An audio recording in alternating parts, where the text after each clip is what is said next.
I was on a stage in Las Vegas talking to a room full of people who make too much damn money.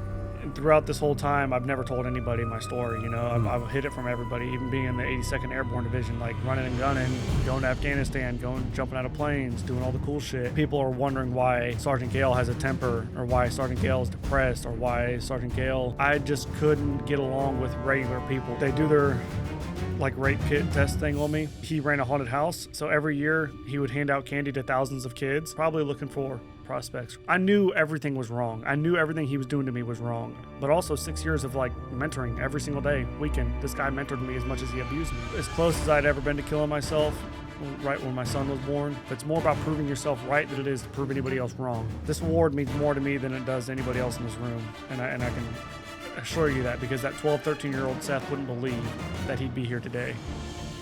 For human trafficking and protecting just human rights and lives, 200 million, I think. 200 million. Or maybe less than that. Versus 42 billion for drugs. It just makes you wonder who's behind it. Which one of these senators or government officials will take a $1 million check or $5 million of hush money? You shut the hell up. We're going to do this. You just don't fight us. Let's go. Let's do it. Good morning, good afternoon, good evening, wherever in the world you are. Welcome to the Matt Kim podcast. I have a special guest today. It is a guy that I didn't realize we were so connected. And it's interesting because we literally just met on the internet maybe a month ago. Mm-hmm. And somehow I found out that we are connected in more ways than I can imagine, from not only background, but kind of where we live and things maybe that we're interested in. So Seth Gehle is on the show today. Yeah, thank you. Appreciate it. And when people, every once in a while, someone will reach out and be like, Matt, I'd like to do something together. I'd be on the show. And I say no to, I think, literally everybody. I don't think I ever say yes. I can't think of more than, 2 or 3 times that I've actually met someone that have reached out. But you reached out, and I don't know, for some reason, I'm like, I'm going to click this. I have to open this because I get so many DMs. And I was like, all right. He's like, I have a good story. And I'm like, okay. Everyone says they have a good story. And I clicked a couple of the videos that you had up. And I was like, that's a really good story. And a part of me didn't want to do it because your story, it's kind of a really dark story. Mm-hmm. I'm like, I don't know if I want to go there. There was a part of me that felt that. It's really dark. I don't know if I want my mind to go there. I don't know if I want my heart to go down there. But it felt like it was something that we were supposed to do. So here we are together. Seth Gehle, appreciate you being on the show. And thank you for giving us your time.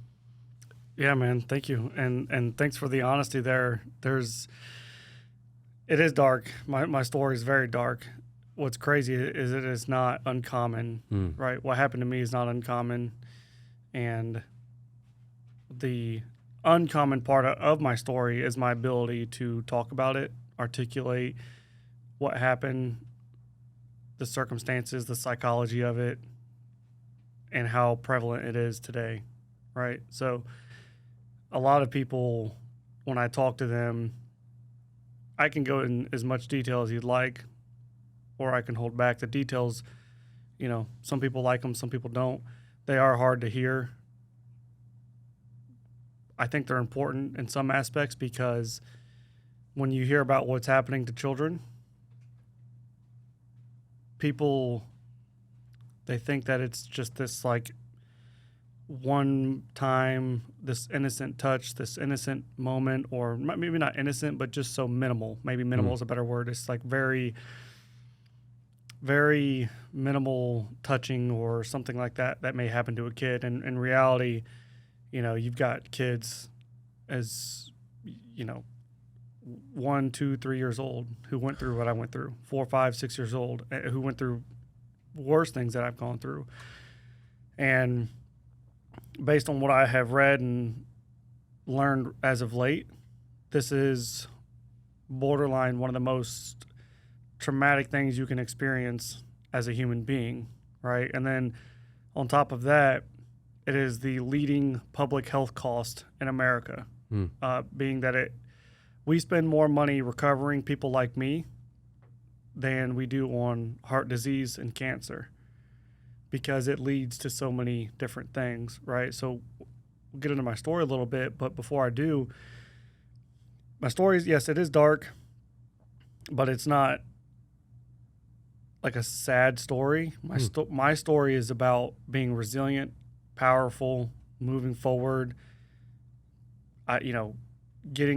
overcoming the adversity and the trauma, So like I was saying, with the cost that's associated with child abuse, neglect, and trauma, it is more expensive to treat these symptoms, these kind of issues, than it is to treat cancer and heart disease in America, which are incredibly prevalent as well, right? And the reason being is, if we eradicated child abuse and neglect, we would cut depression costs, or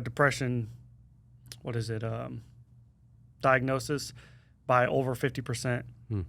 We would cut domestic violence, drug abuse, alcoholism, IV drug abuse by, I think it's a third or 2/3.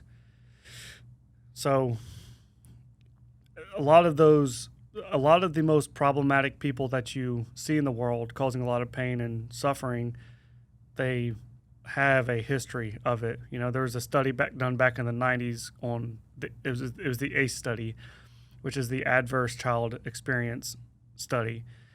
And when a child, the more ACEs you experience, adverse experiences as a child, the more ACEs you experience as a child, the more likely you are to have these life-altering effects later, right? As in drug abuse, alcoholism, domestic violence, being the abuser or the abused, Women, for example, who are sexually abused in their youth are like significantly more likely to be raped in their adulthood, or be in domestic violence relationships in their adulthood. And so when they did this study, what's crazy, they did this back in the 90s, and they found, you answer a series of questions, and the questions, based on your answers, your ACE score is like a 1 through 4, I think it is, or something like that. And, anybody with like a 3 or 4, like a high ACE score, you basically have to watch that person, because they're going to likely fall into some sort of adverse life. And even with that study, after all of this time, understanding the implications of child abuse and neglect and trauma, after doing that study, after understanding the implications of it all, even after all this time, nothing has really changed. We still have the same amount, if not more, kids being neglected, abused, traumatized in some form or fashion. And that's why I share my story, right? I share my story to educate people, to understand, but also for those out there who are wondering why they're going through something, or why they feel a certain way, or why their brain and their heart does what it does to them, for them to know that they're not alone. That alone helps you. When you hear somebody else has gone through your pain and suffering in some form or fashion, it does help you to realize, okay, like there is another side to life. There is another piece of life after that. So I appreciate you having me on, and I know my story's hard, and I think that is the problem that I come across with a lot of people, even speaking to schools, churches, whoever. They don't want to hear this dark story, but I feel compelled and obligated, because, like I said, my story's not uncommon, but the way I have lived my life post-trauma is incredibly uncommon. I mean, I beat all the statistics, and it's truly a miracle to be here today, living the life that I am. So, yeah, thank you. Yeah, I mean, it is a story of darkness. It is a story of hope. It is a story that you can come out of really bad situations. So I guess we just start at the top. Maybe if you want to do a quick introduction of who you are, if you had to sum it up in a really short way, so that people have an idea of what we're getting into here. Yeah. So once again, Seth Gehle. I'm a aspiring, motivational speaker or something to that effect, educator, something, advocate for these things, mental health and child abuse and things like that. I'm a soon-to-be author. I'm writing my own memoir. I was just recently told that I'm a little young to be writing a memoir, but I've lived a hell of a life and under 30 years. So my memoir will be coming out, I think, later this year. I think maybe November, December 2024. And that'll be Strength Beyond the Shadows. And that just details my life and how I've overcome it and the things that I've done in my life. Aside from that, I'm a husband. I've been married for, I think, 8 years, something like that, 7-8 years. Got 2 awesome kids, part of a good family. Jiu-jitsu, I do a lot of jiu-jitsu, run ultra marathons. I've done several of those now, and to include a 100-mile race, which that was like my peak moment in ultra marathons. Also the day I retired, so from ultra marathons. Now I work in the construction industry, and I'm kind of tapping into other things, trying to help out the community as much as I can with my experience and story and stuff like that.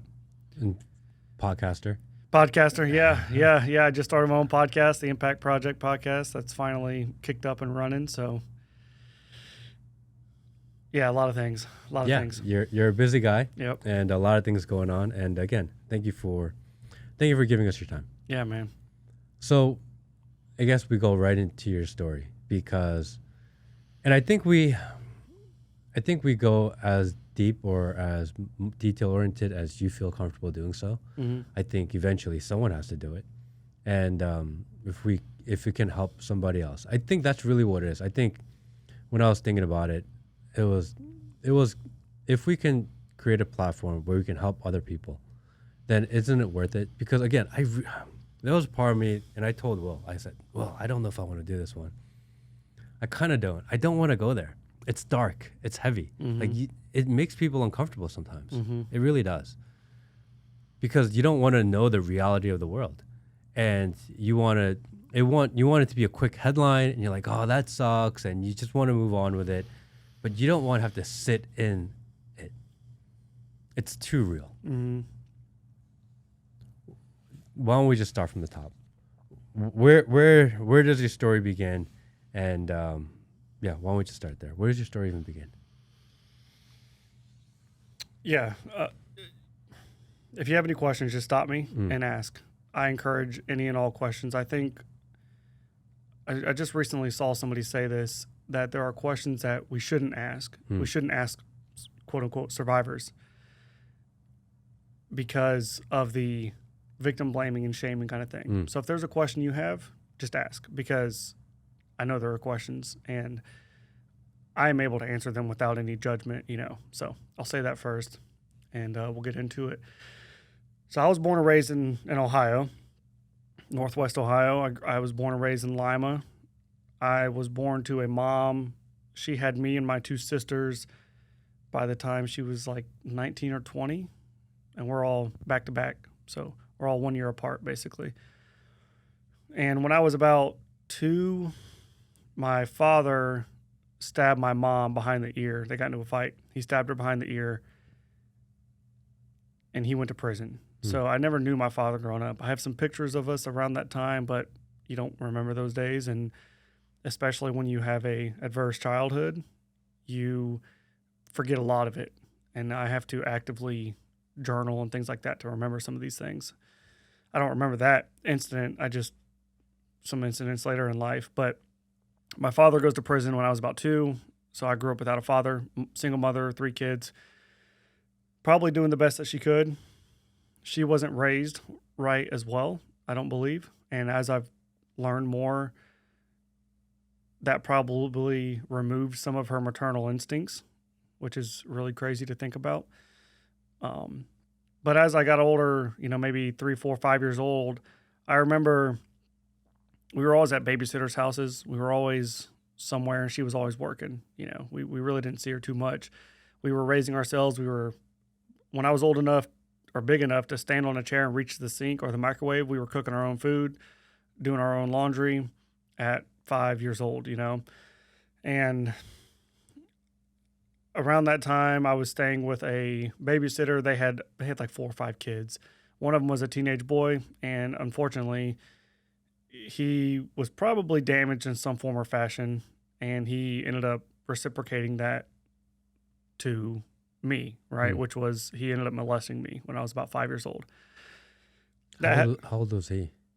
He was in his teens. Okay. He was probably 14, 15, 16. The only frame of reference in regarding to time that I have, or his age, is I know he looked like a grown man. I'll say that, you know. He exposed himself to me, and then he made me, he looked at me as well, you know. I don't remember a whole lot about that. I know it happened a few times, and, you know, he touched me, I touched him, and I just remember that he did not look like me, you know. So, being that I was only 5. And so that happened, and we ended up telling my grandparents about it. We would go see my grandparents occasionally, and I think that they tried to report, or they tried to do something. They tried to protect us because it stopped. Nothing ever happened, but it stopped. You know, I don't think it ever continued past that. So around that same time, once again, I was living in this apartment complex, and my mom was always working. So she worked during the day so she could be with us at night. So we'd come home from school and we'd have the house to ourselves. We did our chores, and then we went outside and played. Well, my mom had a porn collection, and at 5 years old, I found porn and started watching it. At 5? Oh, yeah. Yeah. And for those who don't realize how detrimental that is, I would encourage you to read and do some research on it. But it is incredibly detrimental to a child's brain. I mean, it's really bad. And started watching porn and took it out in the neighborhood, was showing the neighborhood kids, you know, all this really bad shit. In fact, maybe, you know, in that time from 5 to 6, I actually tried to have sex with a girl in my closet at my house. She was my age. And I tried to have sex with her. My mom ended up catching us. She kicks the door open and she yells at us, and she ends up beating the hell out of me for that. And kind of rightfully so, but also I was only doing what I thought was... It's what you saw. Yeah, it's what I saw. You know, I was just kind of... I knew it was wrong, but it's like, you know, you saw it, and I thought this is what you can do sometimes. So I briefly remember that, but I remember that. And that kind of plays into what happens later. You know, a few years go by, we're bouncing around houses, we're always moving, I'm always going to different schools. I never went to a school from the beginning of the year to the end of the year and stayed in one school for the entire year. We always moved. My mom couldn't pay rent, had to get a new job, whatever it was. We were always moving. And around like 9, 10 years old, that's kind of when things really flipped a switch in my life. My mom had always smoked weed and drank liquor and always partied. We always had people at the house smoking and drinking and partying. It was always like a thing. But around 9, 10 years old, I don't know if the last nerve was burnt up or what, but she became very abusive. Emotionally, physically, verbally. She hadn't been like that until 10. Right. Yeah. I wouldn't say abusive. She was probably neglectful. Which, oddly enough, even just neglect, unwilling neglect or unknowingly neglecting your children is incredibly detrimental as well. You know, so you don't even have to abuse your child, but just neglecting them of love and compassion and affection will actually play a massive role in who they are as a child.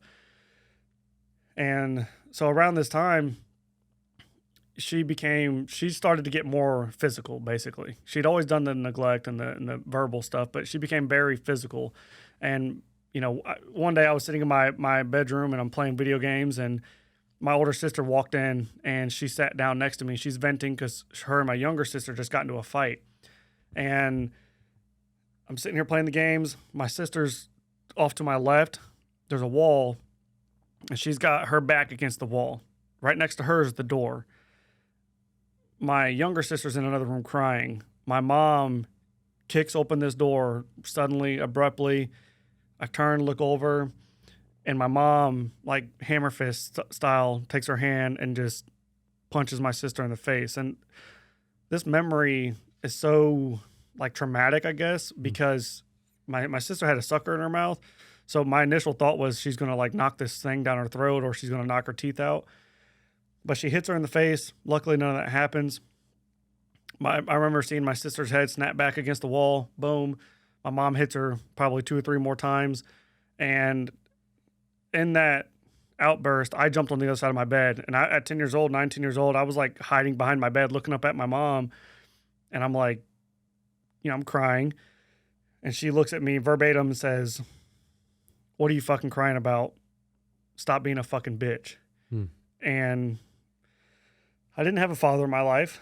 My mom is the only one who's there for me. So those moments, it just ruins your brain and your heart. It removes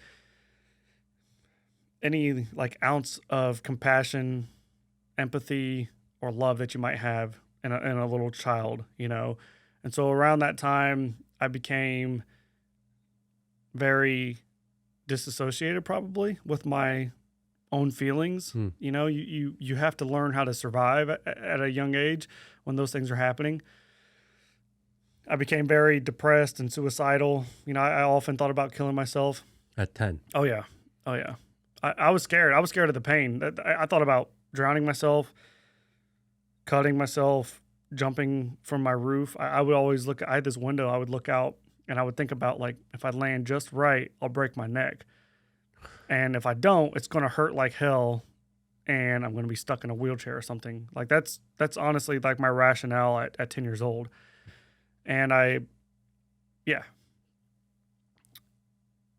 so life continues. Another bad example would be I walked home from school one day I wasn't supposed to. And walking home, I also took my sweet time because me and my friends were playing around. So I get home late. My mom's real mad. And instead of her being like, thankfully you're home and you're safe, it was like, where the fuck have you been? Go to my fucking room. So I go upstairs to get a whooping. She had this like big wooden paddle that she would use. It's like a 2x4 with a handle carved into it. And I go up to our bed. I lay across the bed, grab the blankets, because that was like standard practice for butt whoopings. But I always grab the blankets because if you tried to protect yourself, she was just going to keep swinging. So if you try to pull your hand back to cover your butt, she's just going to keep swinging. So you might as well just take them on the butt and go. And most of the time, this wasn't that bad. Like it was just a couple cracks and you were good. And I remember being there hanging onto the sheets or her blankets, and she hit me. And the first time she hit me, I bounced off the bed so hard, I fell down to my knees. She keeps swinging. And so she's hitting me in my back at this point. And she hit me across the back 3, 4, 5 times with this wooden board. And I don't remember the pain anymore, but I remember like obviously it hurt like hell. And I fall to the floor and I'm laying there screaming and crying. I'm probably more destroyed that my mom just did this to me, unrelenting, than it was even the physical pieces of it, Can you feel the rage? Yeah, right. Yeah, that's what you feel, right? That's what I feel now, right? I can remember like the animosity, the rage that was in the room, the tension of like just being feared, like it just sucked. She was so mad, and I was just like, all I did was walk from school. I'm sorry. Like I was okay with the butt whooping, but this was just too much, And so I was laying on the floor and once again, verbatim, she looks at me and she says, get the fuck out of here. Go to your fucking room. So I go to my room. I'm laying there without my shirt on, crying. She never comes up to console me, never apologizes, never tells me she loves me. The only person who checked on me was her boyfriend at the time. He came up and put a bag of ice on my back. I ended up going to school, and I ended up showing I was a part of the Big Brother, Big Sister program. I had a big brother, I was a troubled kid, and they knew it.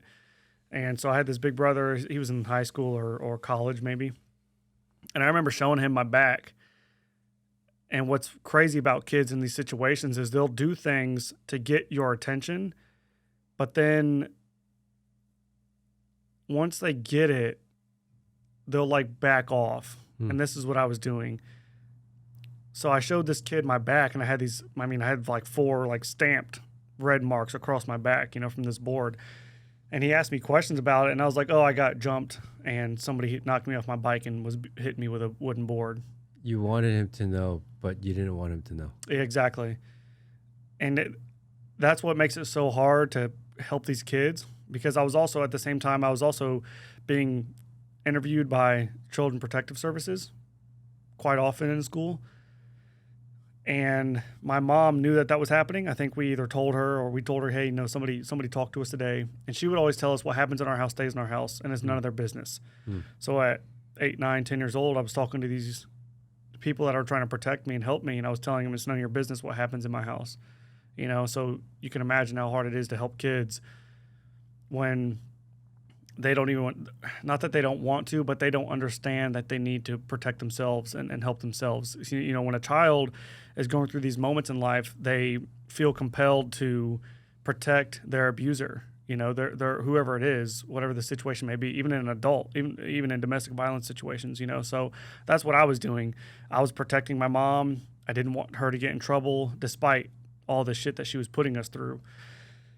And it just gets worse and worse and worse. And around this time, about 10 years old, I meet this kid. He's a friend of mine. His name's fake name for the story to protect him, but we'll call him Jacob for the sake of this podcast.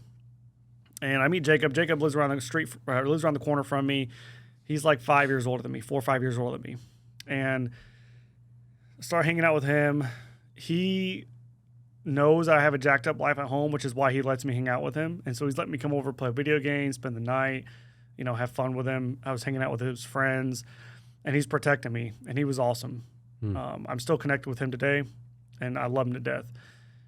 So one day I'm over at Jacob's house, and this man walks in the front door. This man's 6'8", 380 pounds, Hispanic guy.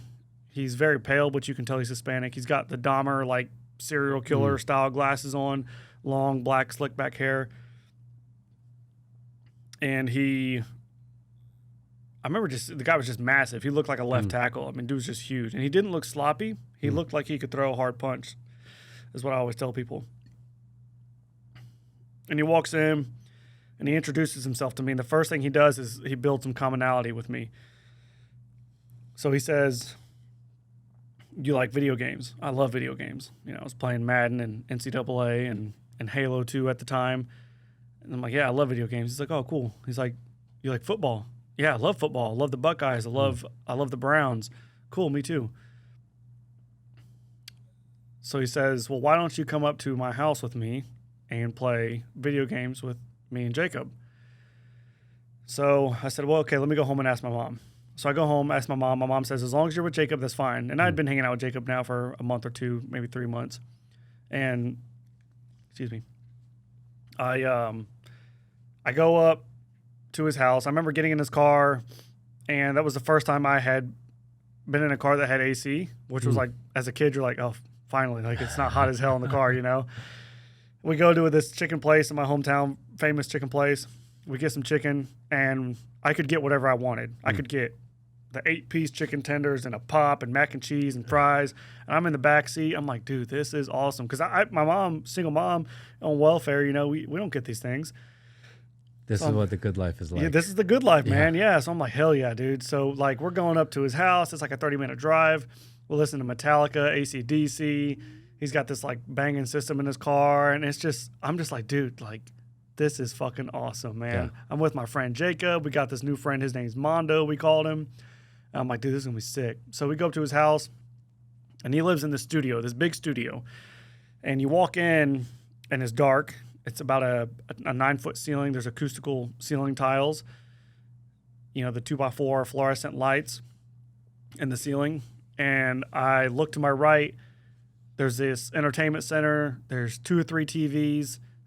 There's 2 or 3 game systems, like 2 Xboxes, 3 Xboxes maybe. So point being is that the first thing I'm thinking is like, we don't have to take turns. Like, we can all just play video games together, you know? And so I'm like, dude, this is fucking sick. There's 2 computers in the back, 2 desktops. We played a lot of computer games as well. There's a big table in the middle of the room. We played like Dungeons and Dragons as well. And so that was his whole setup in the middle of the room. You know, kitchen in the back, bathroom. And then there in the back left corner, there was this black sheet that hung from the ceiling.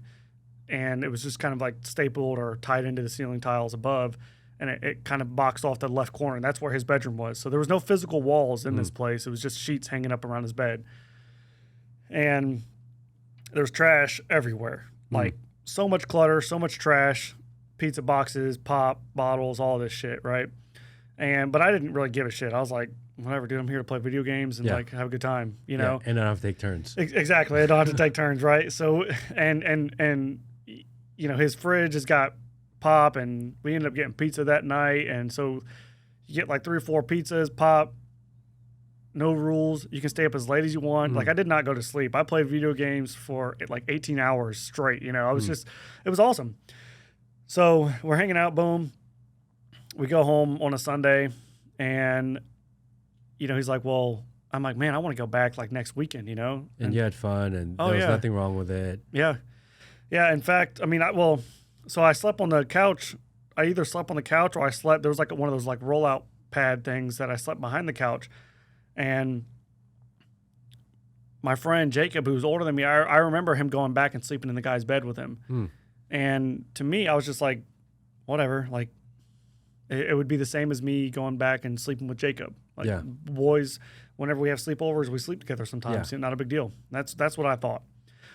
So I go home, and, you know, Mondo's like, well, when do you want to come back? And I'm like, I'll come back whenever, you know. And how old was Mondo? He's in his 30s. Yeah, he's like 32, 33 probably. Okay. Yeah, and I'm like, you know, I'll come back whenever. And so I end up going back to his house the next weekend, and I keep going back to his house every weekend. And during this time, my mom is progressively getting worse. And my mom eventually gets into, she ends up meeting a new boyfriend. We move to a new house, and she gets addicted to crack and cocaine. And at the same time, we move into this new house.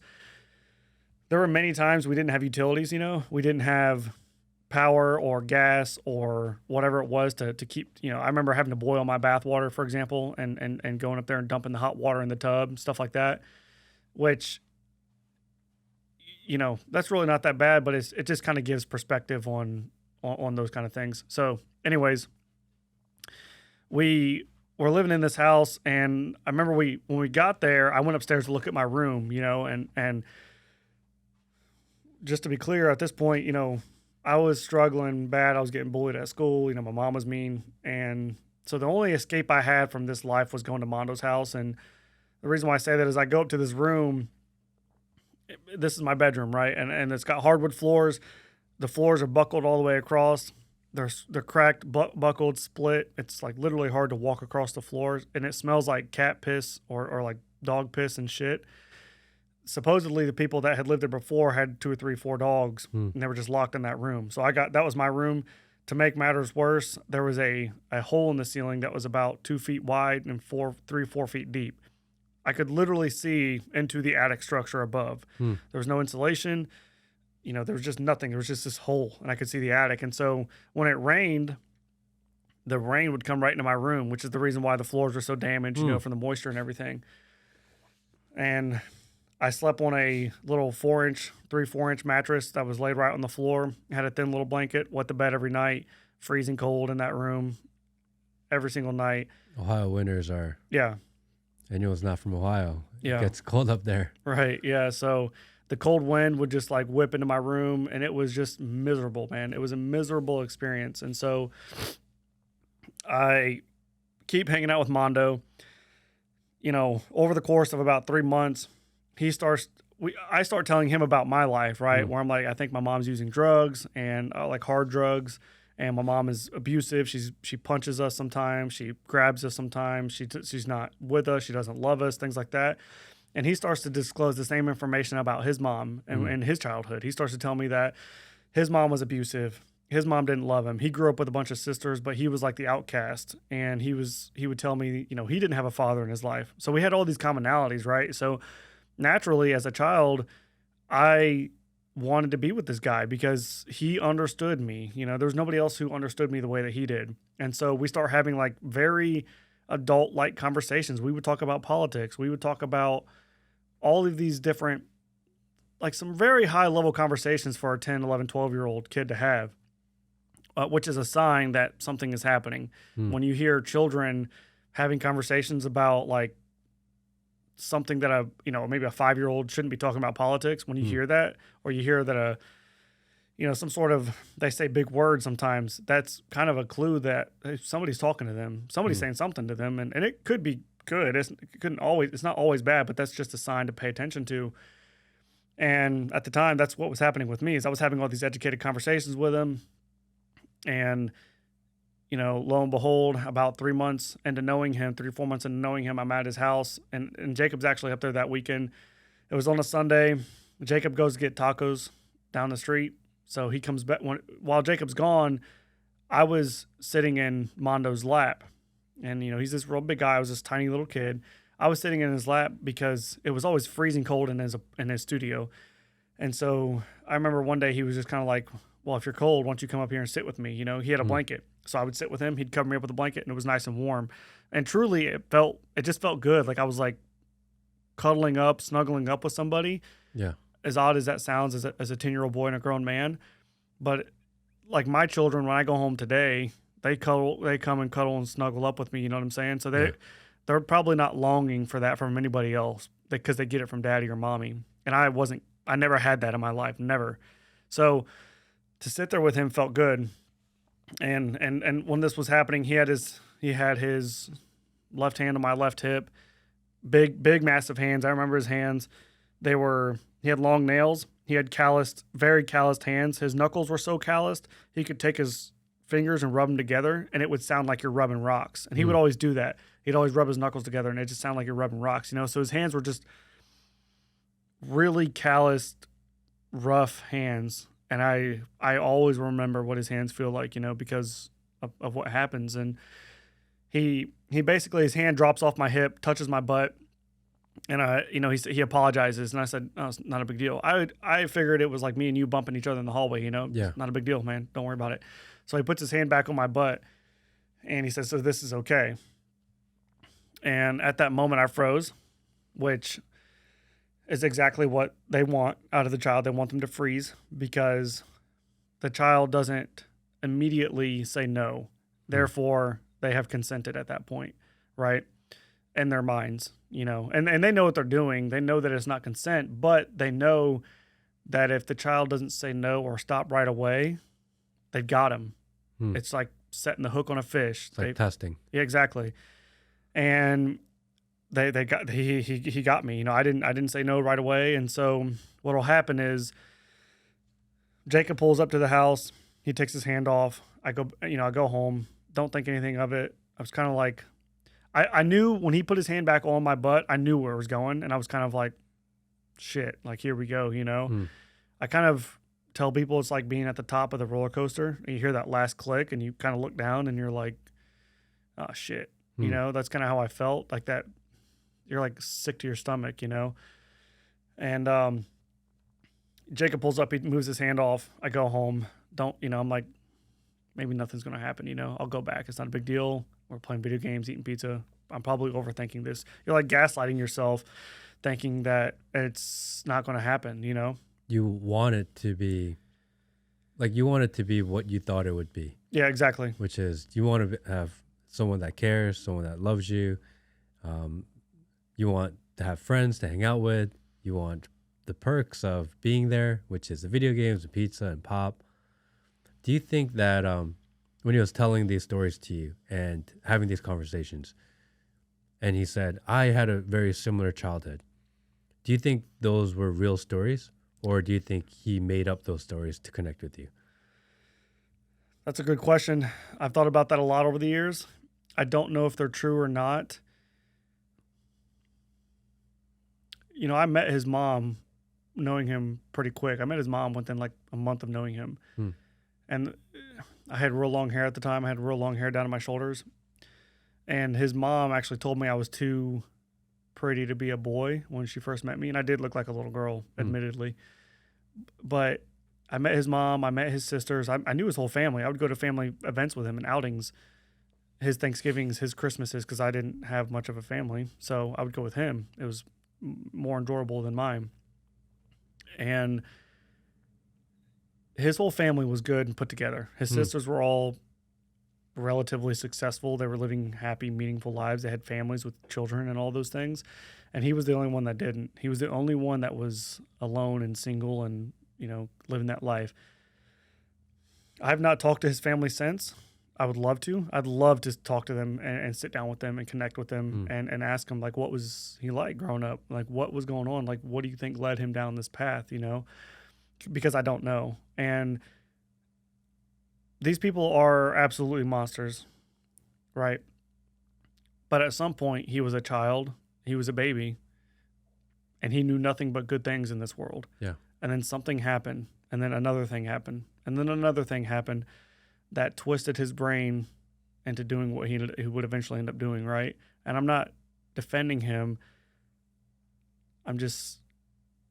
there was a point where he was innocent, and then he wasn't, And I don't know what that was. I don't know if those stories were true or if he was trying to manipulate me, because that's what they are. They're just... Pedophiles are masters of deception.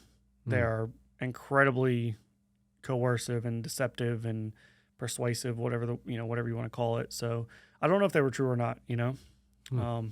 I'd have to talk to his family about that. So, which I haven't been able to.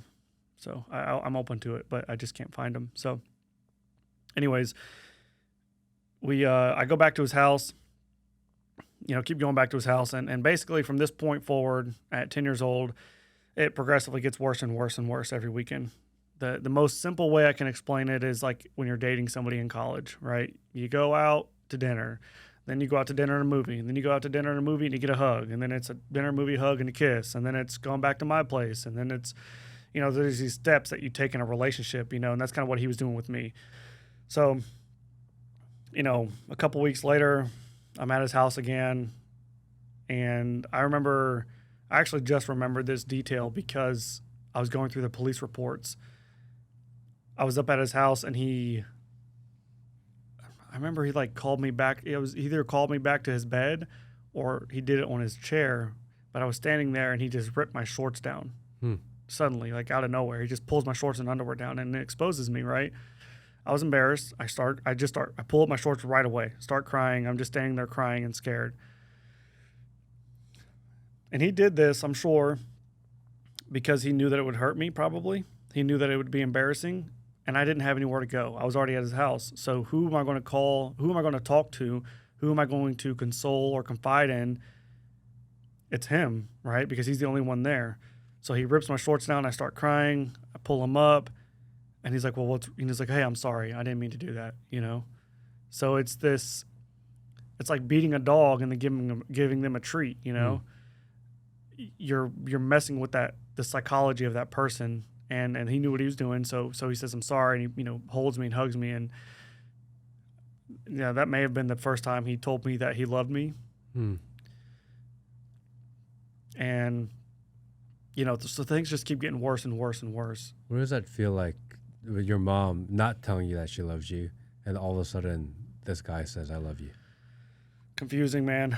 It's very, very confusing. Your brain actually doesn't understand the difference between love and attention. So your brain confuses attention with love and love with attention sometimes. So I remember when he said it, I was kind of like, I don't know if I told him right there, but I would eventually end up telling him I loved him too. And he would guilt me we went through a lot of guilt tripping, a lot of that where, he would eventually end up telling me that he loved me. I was the most important thing to him in the world. He was going to kill himself if it was not for me, and on the same token, he knew that I wanted to kill myself. He knew that I was very suicidal. And so he would coach me through life as to not, don't kill yourself. I'm here for you. And if you kill yourself, then I'm not going to have a reason to live.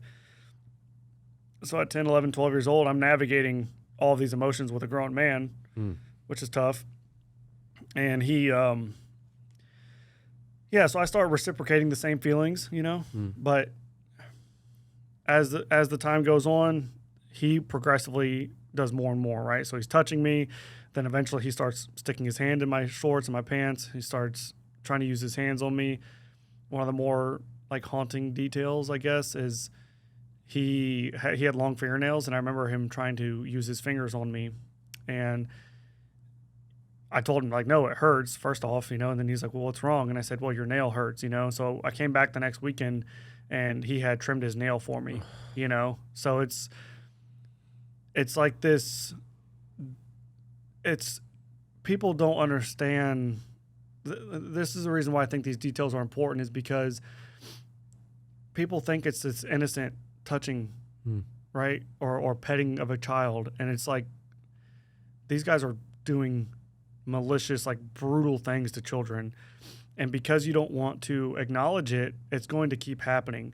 Like I talked about with the ACE study, we know what child abuse, neglect, and trauma is doing to children and is doing to adults. Yet we still have the same amount of abuse, trauma, and neglect going on. Therefore, there's literally almost nothing being done to end this perpetuated violence, right? So he starts doing stuff like that. He's using his fingers on me all of a sudden. And then, he starts kissing me, and he's making me kiss him back. And I remember laying in his bed with him for just hours and hours and hours. And it was miserable. And there was no clock back there. So I had like no frame of reference for time. Like, how long do I have, I kind of talk about him like he was like a dog, and he wanted to be fed. And when he was fed, he was good, so he eventually starts touching me more. He moves on to oral sex. He's performing oral sex on me. And then he's making me do it to him. And, about 12 years old or so, I start going through puberty. He starts talking about my body's changing, and he's like almost proud of it. He's like really happy and excited for me in a way. And I remember him performing oral sex one night, and I end up having my first orgasm with this grown man. And I remember him looking up at me like, the next thing he says to me, is he's like, did you enjoy that? And I'm looking down at him, and what am I going to say? Yes. So he's super proud of himself, And I'm laying there, and that's just so difficult to go through, because on Monday I was back in school. I'm going back to school like a normal kid, Straight A student, pretty much a perfect kid in school, aside from getting in some fights. I think some teachers probably thought I had some sort of opposition disorder, which is like ODD, oppositional defiance disorder, which is like kids who just don't behave, don't listen to authority, or ADD, stuff like that. It's actually incredibly overdiagnosed, because the symptoms of ODD, ADD are almost exactly the symptoms of dissociative like disorders and trauma. So teachers are diagnosing children with all these diseases or these disorders. In reality, they're looking at the psychology of it. They're looking at what is happening. What is this child doing? What is their brain doing? What are they doing in the school? Versus the physiological aspect of it, which is what is happening to them, right? Why are they acting like this? What is happening outside of school that they can't pay attention, or that they're oppositional defiant disorder, right? Like me, where I was always fighting with my teachers. I was always the class clown. I was always looking to get in trouble, I was never diagnosed with anything, but Monday through Friday in school, that's who I was. I was that kid who was getting in trouble a lot. Even though I had perfect grades, I was a really smart kid. I got into a lot of trouble. So, my friends, what do they do on the weekend? They were probably with their family doing fun things and all that. And they would ask me what I did on the weekend. Well, I hung out with a friend of mine. What am I going to say, And I hit it. I hit it all. And me and Mondo, we had a code of conduct. I wouldn't say anything outside of that. He wouldn't say anything. when I was with him and his family, we didn't talk about anything. I didn't sit in his lap. We hid the affection, right? And he had me like a little puppet on a string, and keep going back, and life at home is getting worse and worse and worse, to the point where every single day there's probably 10, 15, 20 people coming in and out of my house to use drugs. They would go to the bathroom for 5, 6, 7, 8 hours a day, getting high, and then one day, it's kind of crazy. I was over at my neighbor's house. I don't know why. I walked in my neighbor's house and my sisters were in there, and they're watching a show called Intervention. I don't know if you remember that show. It was back out in the early 2000s or whatever, and it was about people who had a family member who was addicted or has some sort of addiction problems, right? So they surprise them with a surprise intervention, And at the end of every episode, they would say, if you know somebody, here's our contact, here's our mailing address and email. If you know somebody, reach out to us. And so me and my sisters are looking at each other and we're like, oh shit, like we should get mom on the show and see if they'll come and help her. Shit you not, man. Walk outside, there's a fire in my front yard next door. And immediately go into a panic, right? Because I'm like, what the hell's going on? My mom's boyfriend walks out on the front porch. He's got blood all over his shirt. My mom comes out. She's yelling and screaming. Very violent moment. Cops pull up. They put her in the back of the car. And 12 years old, I walk out to the car, and I'm looking at my mom in the back seat. And she's, an inch from me through the glass. But it feels like she's a mile away. She's so far away from me.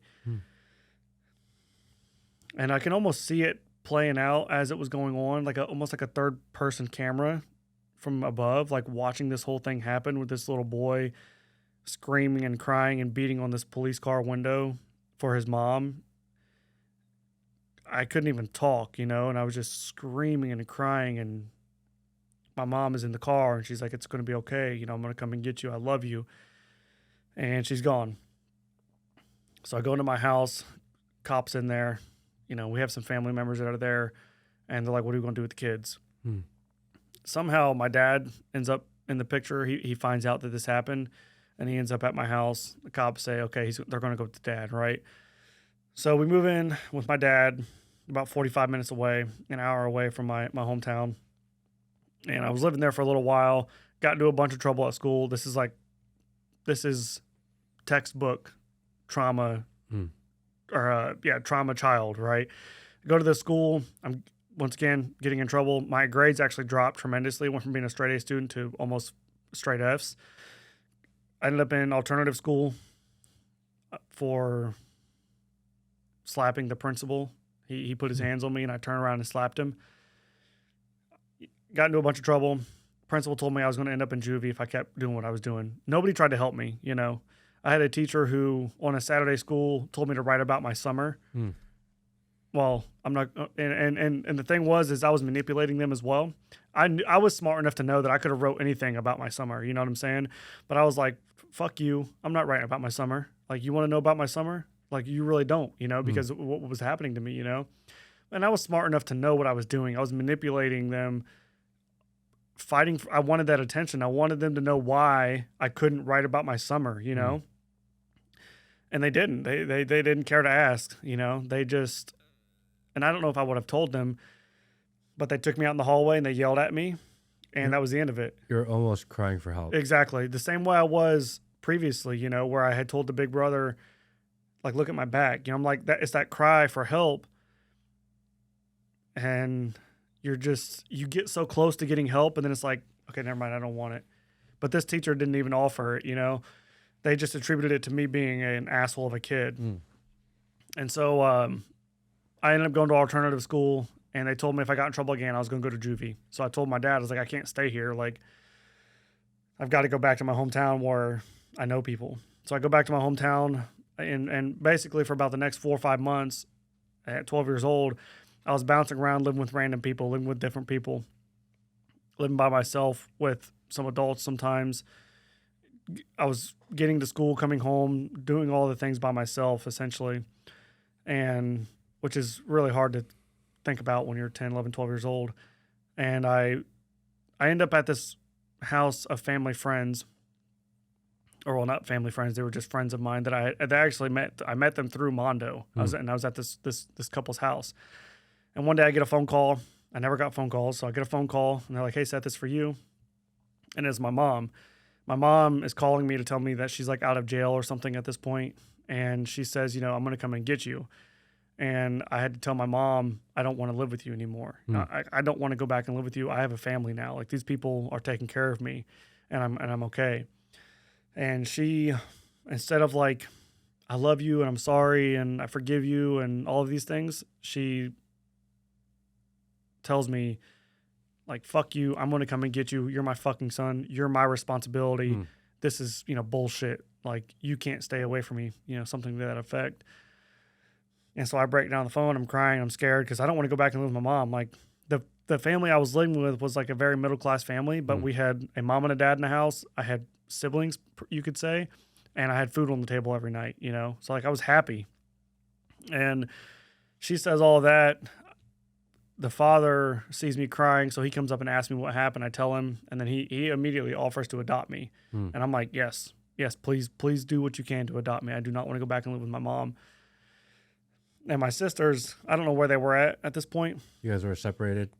Yeah, when I left my dad's house, they stayed with him. And then I don't know where they went between those last like 4 or 5 months, So, and during that same time I was living with those people, I was on the phone with Mondo one weekend, because I was at that house, I didn't need to escape anymore. I didn't need to go anywhere, So literally like the 1 or 2 weekends, I didn't go to Mondo's house. I was at their house and I'm talking to Mondo on the phone. He's like, "Well, why didn't you, want to come up?" And I said, "Well, telling this grown man, I don't need you anymore. I have a family now and I don't need to leave every weekend, I think I'm okay now. Like, I don't need to see you as much as I needed before." And this grown man took it as like a teenage girl would take it when a boy says he doesn't want to date her anymore, He's like, "Well, what do you mean you don't need me?" And he knew what he was doing. He starts to play into the game. "What do you mean you don't need me? What am I going to do without you? That really hurts that you said that to me. When am I going to see you again?" And so I'm on the phone, like, trying to defend myself to this grown man about I don't need to see him anymore, and you can't win that fight. You can't, as a child, you can't win that fight. You're just not mentally strong enough to do it. Yeah. There's so much to it, and they know what they're doing. They're, like I said, they're master manipulators. And so he convinces me to go to his house again. Right. And so I start going to his house again, and I'd only not gone to his house like 1 or 2 weekends. That was it, and he was already like fiending for it, So I ended up going back to his house, and around that time, this was like around Christmas or right after Christmas, my grandparents find out that I was living with these people, and they come and pick me up, and they had my sisters. I get to their house and they already had my sisters. So I get to my grandparents' house and I'm looking at my sisters. I'm like, "Oh shit, like, we finally made it. Like, we're all together. We're at grandma and grandpa's house. We're safe now. Like, grandma and grandpa are well off. They've got a nice house, warm. We got food, like nice cars, nice clothes, like all of the things. We finally made it, And I was so happy that we were all together. And my grandparents asked to adopt us. They said, "Hey, do you guys want us to do this?" And I said, yes, immediately. My sisters say yes at first, but then after about a week or two of being there, my mom is on the phone with them every night. She's talking to them about, "You guys need to come back and live with me. You guys are my kids, and it's okay now, and this and that, and I've got this together, and I love you guys." And I actually never really talked to my mom while I was at my grandparents' house. I didn't feel a reason to talk to her. I didn't want to talk to her. And they convinced my sisters to go back and live with my mom. Or my mom convinces them to go back and live with her. So my grandma takes them, drops them off. She comes back, and I stay there as basically an only child now. My grandparents go through the adoption process. During that time, I want to go hang out with Mondo again, So I tell him, I said, "Well, I have this friend, do you mind if I go hang out with him?" And they're like, "Well, who is it?" Well, it's this 30-year-old man, 36-year-old man at this point. And they're like, "No, like, we're not doing this." They knew what happened to me at 5 when I was molested the first time. And so I'm like, no, he's not like that. I'm defending him. He's not like that. Jacob knows him. My friend Jacob knows him. He can attest to it. He's not like that. So they're like, okay, well, we want to meet him first. So Mondo comes to the house. They meet him. He makes him laugh. He makes him smile. Builds some commonality with him. He's in the house again, right? We're back in the saddle, as what I always say. Go back to his house, and the cycle just continues. It goes on for several more years, right? And I'm at a new school now, new kids, and living with my grandparents. So at least Monday through Friday, my life was pretty solid with my grandparents. They took good care of me. But then Friday night, Saturday night, like clockwork, I would go to Mondo's house. And by the time I was about 15 and a half years old, I was about a month away from being 16. So I was almost 16 years old. I'd been going to his house for almost 6 years straight, probably talking on the low end, 300 to 400 occasions of abuse, because I was going to his house every weekend of the year. Every weekend. There's 52 weekends in a year. I was probably going 45 to 50 of them. And you were willingly going. Yeah. You were, I gotta go. I gotta be there. Mm-hmm. Like, I gotta go hang out with my friend. Yep. Yeah. And about a month away from being 16 years old, I had a younger friend that was with me that was up at his house. And throughout all this time of knowing Mondo, we hung out with other adults too.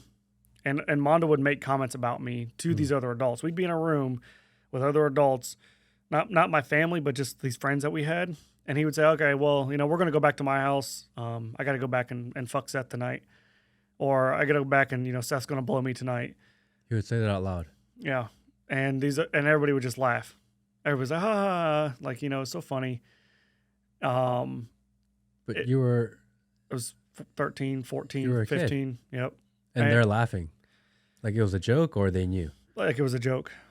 It would be the same as me sitting here with my wife and saying, oh, I'm going to go have sex with this lady tonight. You're hiding in plain sight like a wolf in sheep clothing, And I remember him making those comments and those jokes, and it would always make me feel so like sick to my stomach, because I'm like. And you're a little bit older now, so you kind of understand it more than when you were 10 and 11. Right. And yeah, a lot of people will ask, well, why did you keep going back? Why were you going back willingly? Why did you not say anything? Why did you enjoy it? Like, what was going on? Like, why did you do it? And one of the things that I've kind of discovered recently about all of this shame is associated with it, because if I report him, I have to admit that I partook in these activities, right? I have to admit that not only did he perform, oral sex on me, he eventually raped me when I was 13 and rapes me several more times between 13 and almost 16. The touching, all of those things, the kissing, the I love yous, all of the worst things that can happen to a kid.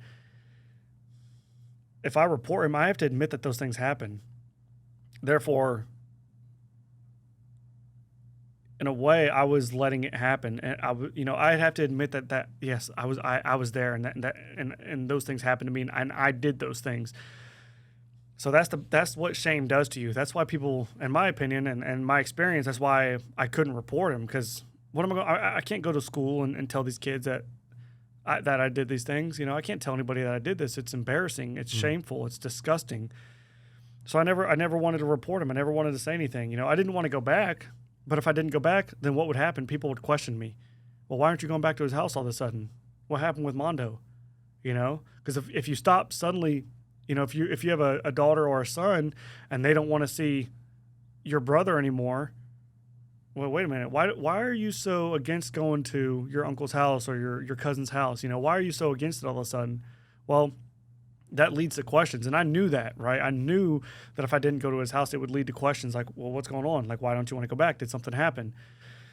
And I didn't want to face that, Not only that, but to talk about the first time he raped me at 13, I remember sitting on his toilet afterwards, getting stuff out of my body and crying and thinking to myself, my life is over. I don't have a mom. I don't have a dad. This just happened to me. I don't know when it's going to end. Like, why did all of these things happen to me? Not only that, but do I have HIV? Do I have AIDS? Do I have some sort of disease? Do I have, is there anything wrong with me? Like, I didn't want to. It got to the point where I was so scared to report because I knew that I was going to get my blood tested, and I didn't want to look at the results and see positive for something, I was like petrified. I was just so disturbed and scared of seeing something like that. If I would have seen that paperwork and it would have said, HIV positive, for example, like I would have dreams and nightmares about that, like just that moment, and realizing that my life was over because of those things.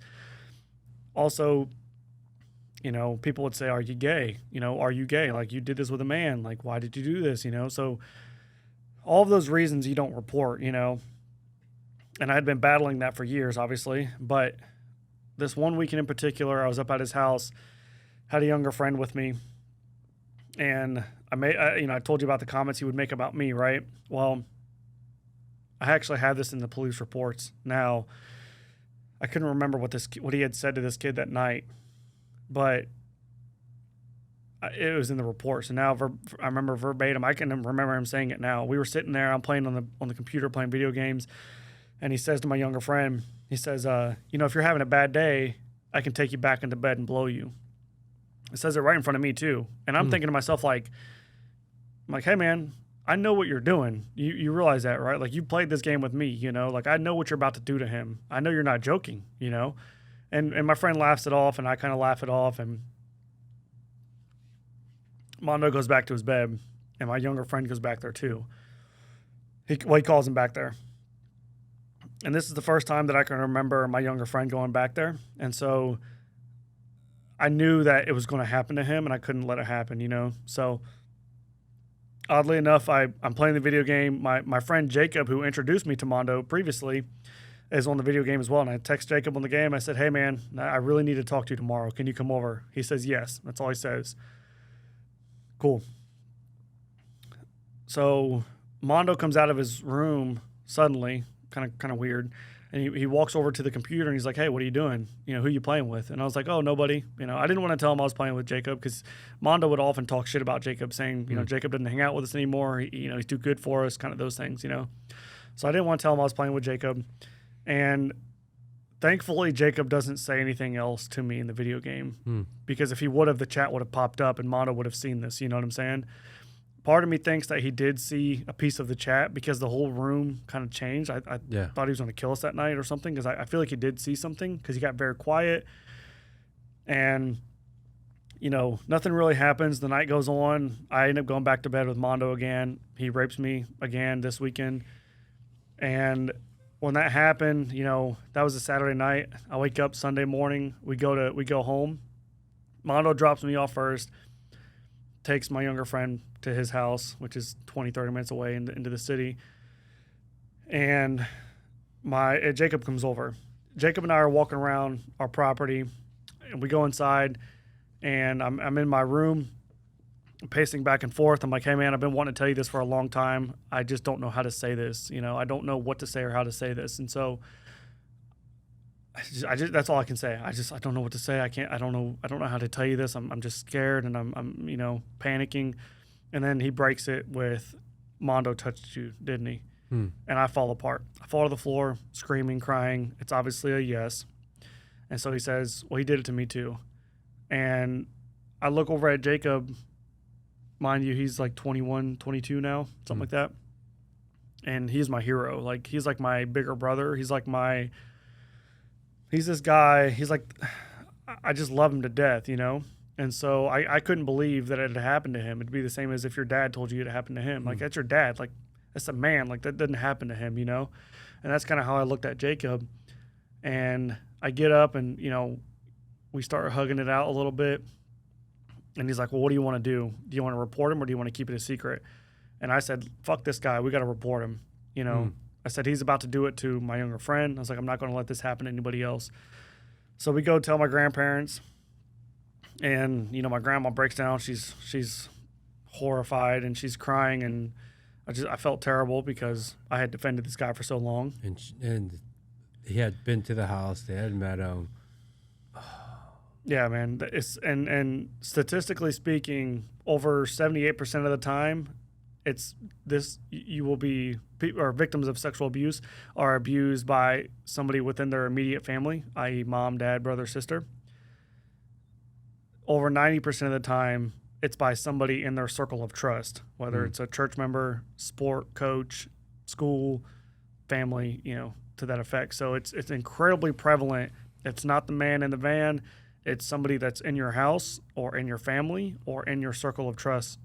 Most of it, like literally 9 times out of 10, that's who it is that's doing it. So fits the bill for this situation.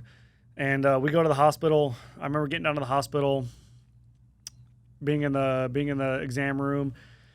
Officer walks in, Officer Chad Couples from Bluffton, Ohio. This guy's always going to be a part of my story. I remember him walking in. The reason why he sticks out is because I see his last name. His wife was actually my teacher for several years prior. And so I kind of like, hey, Couples. I'm like, I know you. Like, and I had actually seen him before on like Veterans Day. He would come to the school because he served in Iraq. And so he's like, yeah, like my wife is Miss Couples. And so kind of crazy. His wife was teaching me at the moment of like the height of my abuse with my mom and being molested. And so anyways, we start talking. You know, I have to tell him all these horrific details at 15, almost 16 years old of some shit that I'm not going to say here. Just really, really nasty stuff. And so telling him all the details, and then we go back into the exam room and the nurse sits down with me, and, you know, there's like 5 people in this room, 5, 6, 7 people in this room. And she puts her hand on my knee and she says, you know, do you have any dirty clothes? Do you have anything that you've worn to his house recently that hasn't been washed? Or when was the last time this happened, you know? And I'm like, well, this just happened like 15 hours ago. And I have not taken a shower. I've not changed my clothes because I knew I needed this on me. And the silence in the room was deafening because most of the time in this situation, when this happens to somebody, they go home and wash and shower immediately. They want to get the filth off of them, right? And I had gone home. I slept in it Saturday night, gone home Sunday, walked around all day Sunday with his filth on me. And they're just blown away. They're like, holy shit, you know, how the hell did this kid know to not do these things, you know, so we could have his DNA. So they do their like rape kit test thing on me. They find his DNA in my underwear. They find his DNA in parts of my body. And the cop goes up and arrests him that night. And I'll be getting the interrogation videos later this year when I go to Ohio. I've got all the police reports of everything that happened, but I'll be getting the videos later this year, which I'm excited to kind of look at and see how that played out. But he goes up and arrests him that night. He admits guilt to like one incident of oral sex and attempted having sex with me. And that's all he admits to initially. Over the course of the trial and everything like that, this is a big reason why I'm doing what I'm doing and trying to fix some things, is because the prosecutors offered him a plea deal. So he eventually admits guilt to, between me and Jacob, in combination between the two of us, about 10 years of molestation and abuse. What's crazy about that too is he ran a haunted house in his hometown of Bluffton on Main Street. So every year he would hand out candy to thousands of kids who would come through his haunted house, probably looking for prospects, right? So he gets charged with 11 felony counts. He takes a plea deal and is only hit with 4 of them. The fact that the prosecutors and the attorneys or the DA or whoever the hell decided that a plea deal was okay blows my mind. I would like to say that these people do not get plea deals, and we need to hammer them with the full extent of the law. You know what I'm saying? He got a 10-year sentence for 10 years of abuse, okay? He got 10 years of free healthcare, TV, lodging, food, and now I'm left to deal with the consequences. You know what I'm saying? He's not dealing with any of this. In fact, 9 years into his sentence, he died in 2019. So his story ended. You know, mine's kind of still going. Yeah, I reported him. He went to prison. I graduated high school, joined the Army, served 8 years in the Army, been all around the world, got married, had a couple kids, got out of the Army, got into the construction industry. And throughout this whole time, I've never told anybody my story. I've hid it from everybody, even being in the 82nd Airborne Division, like the most elite Army, regular Army division. I'm with all these rough, tough guys running and gunning, going to Afghanistan, jumping out of planes, doing all the cool shit. And this whole time, I'm just like battling with like an identity crisis, Just holding it in.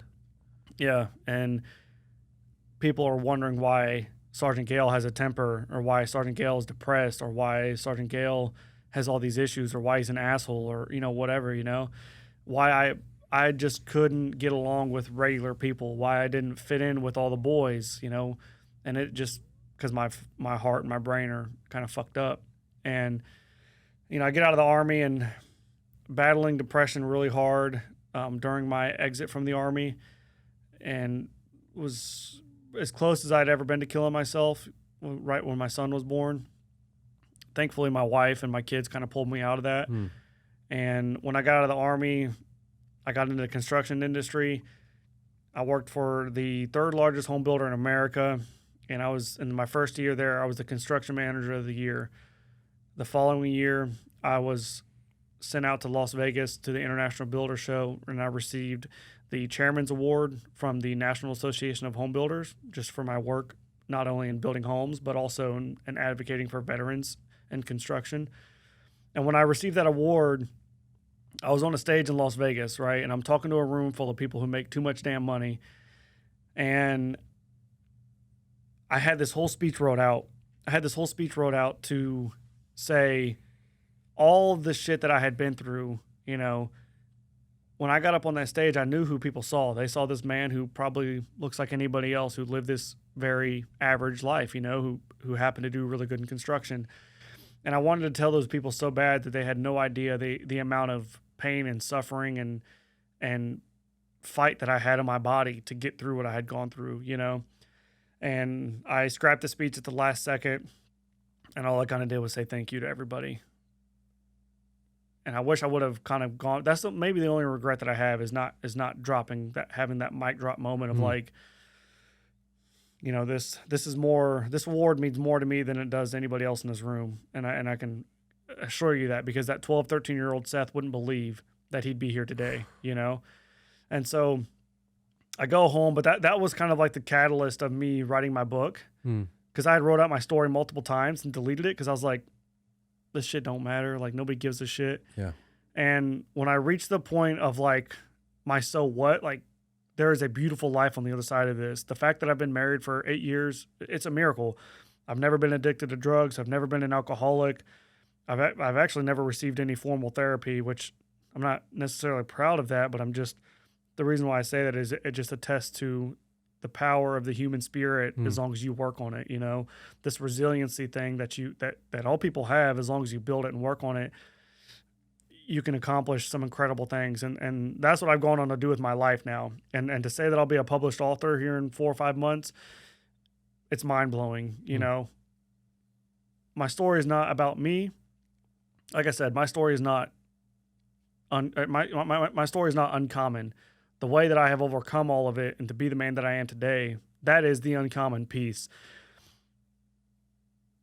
And I can speak personally to all of the feelings. I can speak to all of that therapists and your advocates speak about at this, state houses or in books or on podcasts, or people will say it's a therapist. They don't know what I've been through. You're right. But they do understand the psychology of it. And I can confirm that it's real. What they're saying is real. The feelings that they're talking about and what it does to your brain and your heart, it's real, because I can reflect on it and I can look back, even just 6 months ago, I can look back at myself 6 months ago and I can see the things that I was doing because of it. Even as a father, I was thinking about it on the way here. My kids are 6 and 4.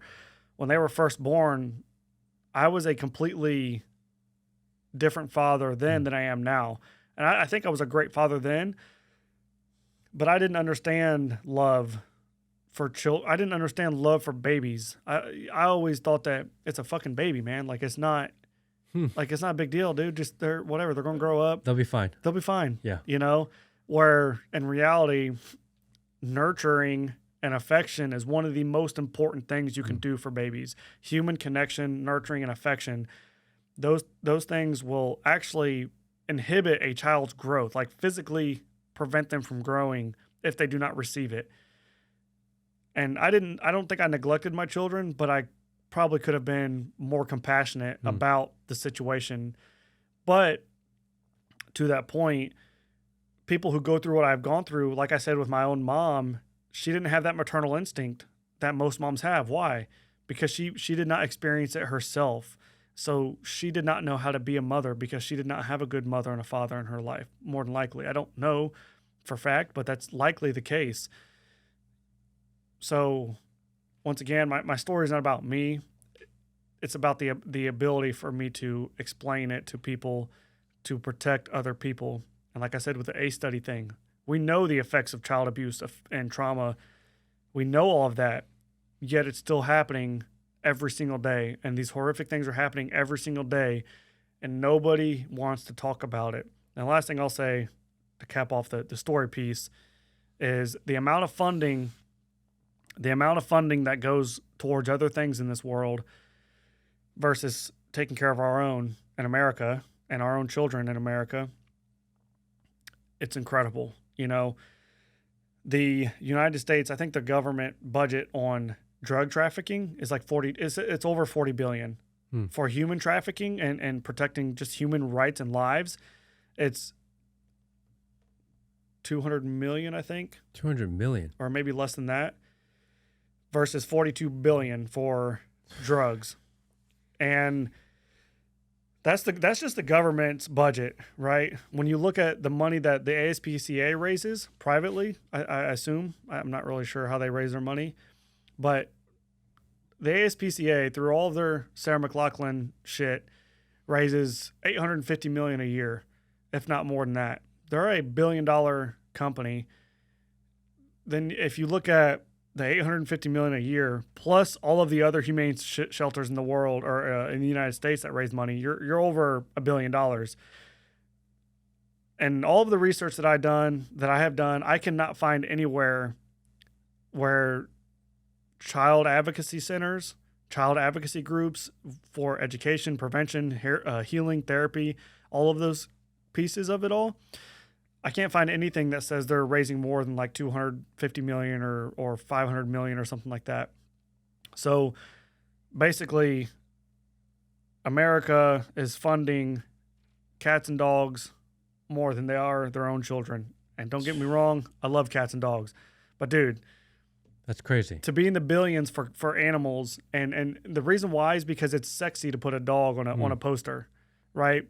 But when you put children on a poster, nobody wants to see that. No one wants to think about it. Nobody wants to think about it. And just like you said before we started, or at the beginning of the show, right? We don't want to go to that place. We don't want to think about what's happening next door. It's in our neighborhoods. It's in our communities. You know, we talked about that before the show.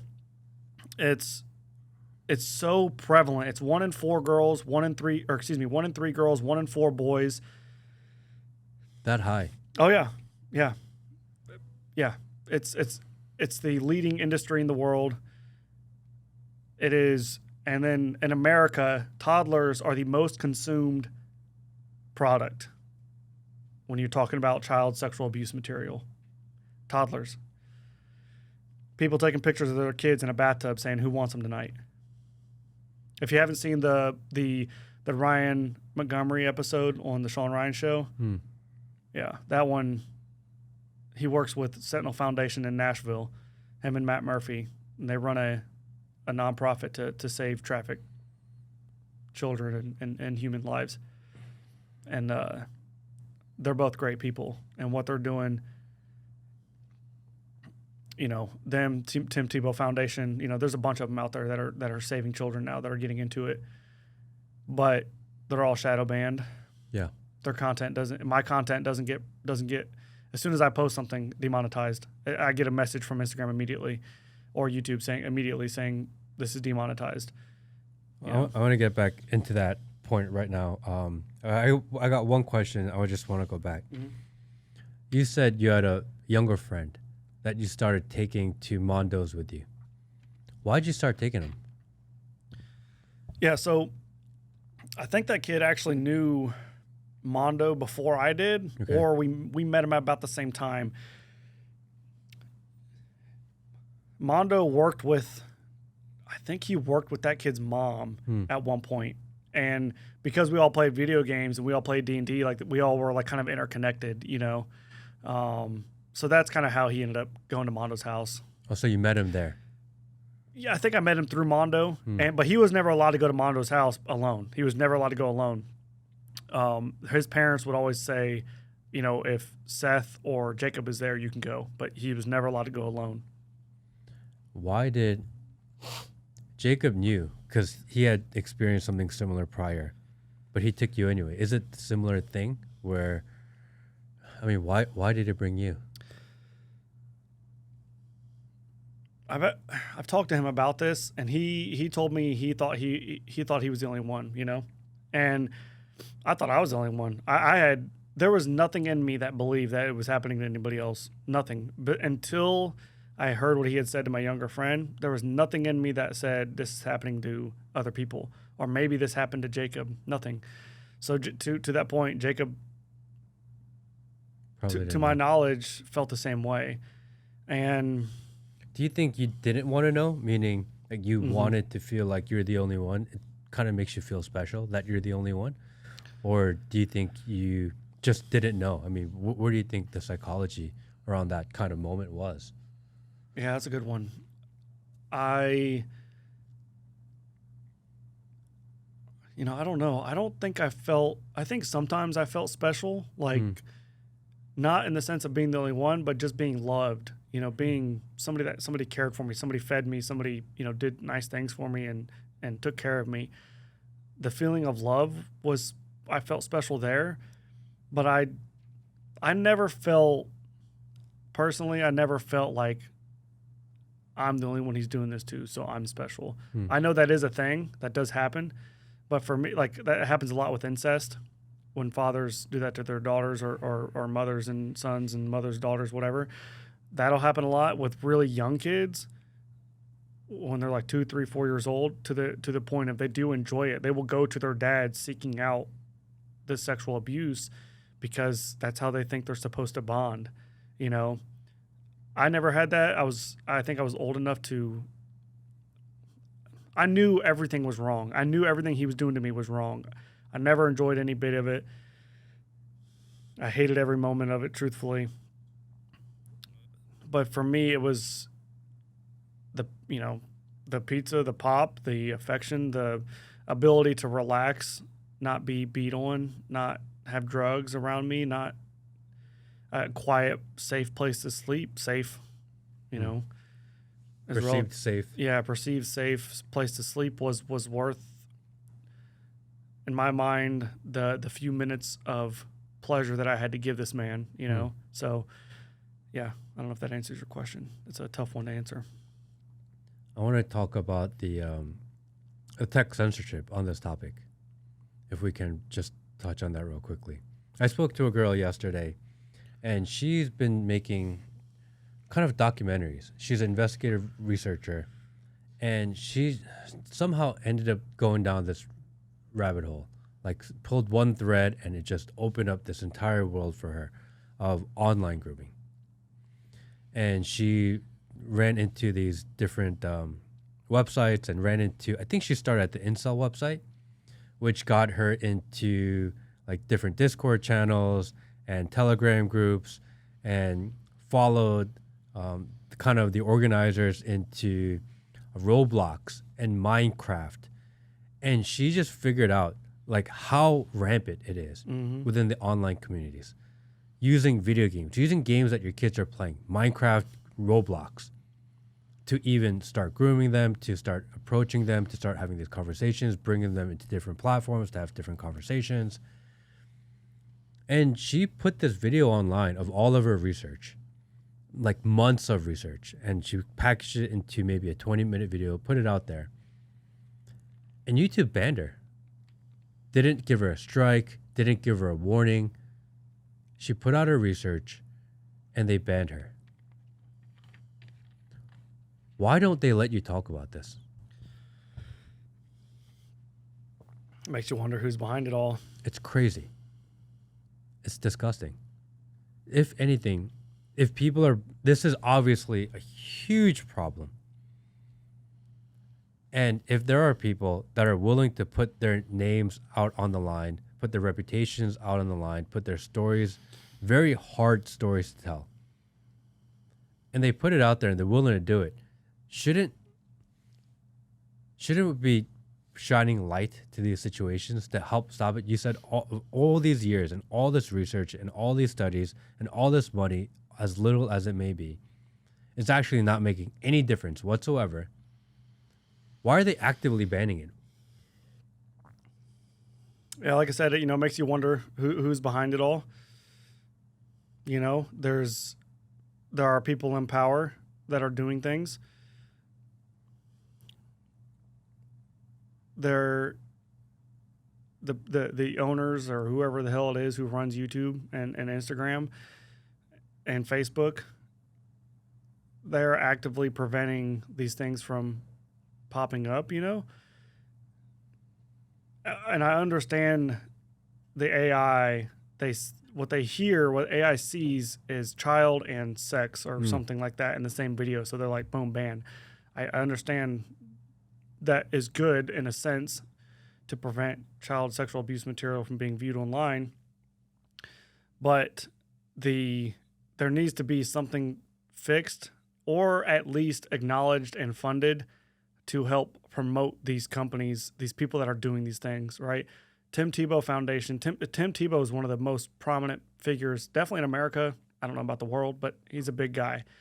His own channel, with all the followers that he has, gets little to no engagement because of the active banning of his content, And he's actively teaching people how to protect their children, talking about he just had a conversation they posted between two little league coaches where the coach was texting another coach and said, "You're not going to believe what just happened to me. A little girl at practice whose mother's not paying attention. The little girl ran up and put her face in my crotch."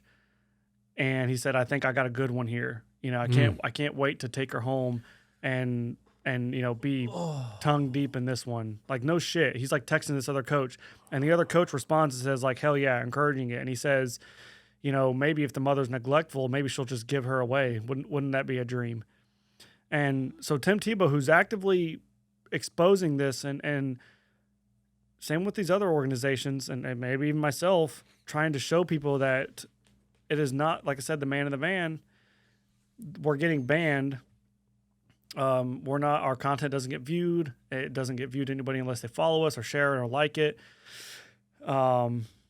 It makes you wonder who's behind it, but even furthermore, and I try not to get crazy with this, but I don't know why the government doesn't do more about it. I don't know. The last I heard was a very large child trafficking rescue organization or human trafficking rescue organization went to, I don't know if they went to D.C. I think they did go to D.C. and they were asking for more money. And that's when they found out that the government budget on drug trafficking was in the billions. And they actually reduced the human trafficking budget.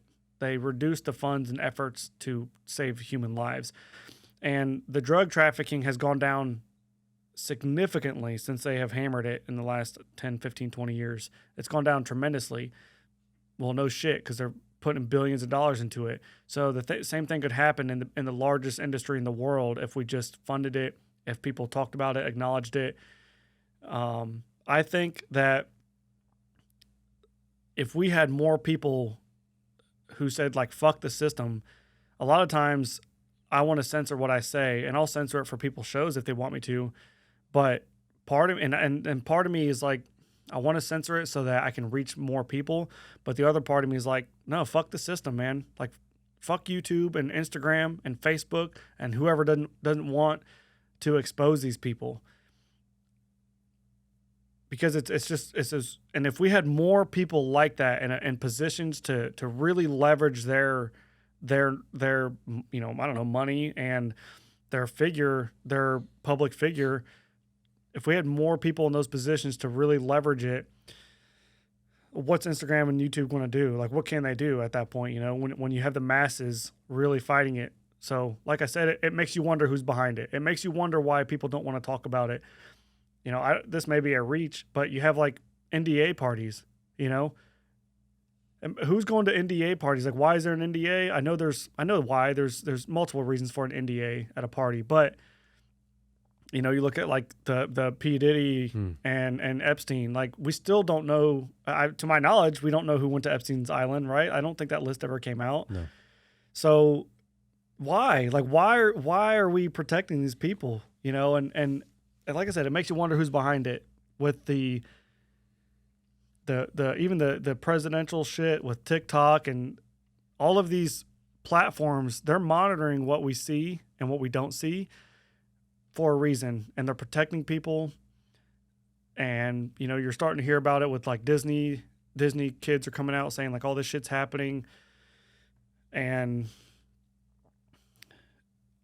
I guess people probably don't want to talk about it because they're scared of getting banned. And I am too. I'm not banned. I get worried about my professional life because I've got kids to feed. And the last thing I want is somebody looking at my shit and saying, we don't want you representing our company, you know, because you talk about this shit online. And in reality, my goal is to save as many lives as I can through exposing this shit, you know. So to answer your question about the banning, my only conclusion is that it just makes you wonder who's behind it. You know, it makes you wonder how much the cartel, for example, or anybody in Mexico or the Taliban, if they want to get into America, which one of these senators or government officials will take a $1 million check or $5 million of hush money? Hey, you shut the hell up. We're going to do this. You just don't fight us. You know what I'm saying? They're already making too much money as it is. So they get a little bit more, that little bit of greed, they just let shit happen, you know? And part of me thinks that's happening. I think I think there are people that rule our society, that are considered leaders of our society, that are actively involved. And if you shut it down, number one, it's very profitable, very lucrative. Actually, it's the most profitable business you can be in.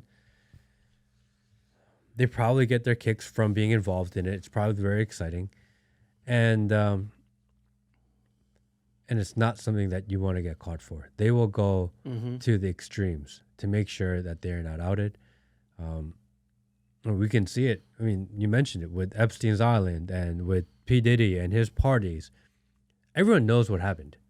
There's no secret about it. Everyone knows what happened. We know that there is a mountain of evidence that everybody has, that the government has, that they are literally have in their hands, that they can watch in any given moment. They could arrest everyone if they really chose to do so.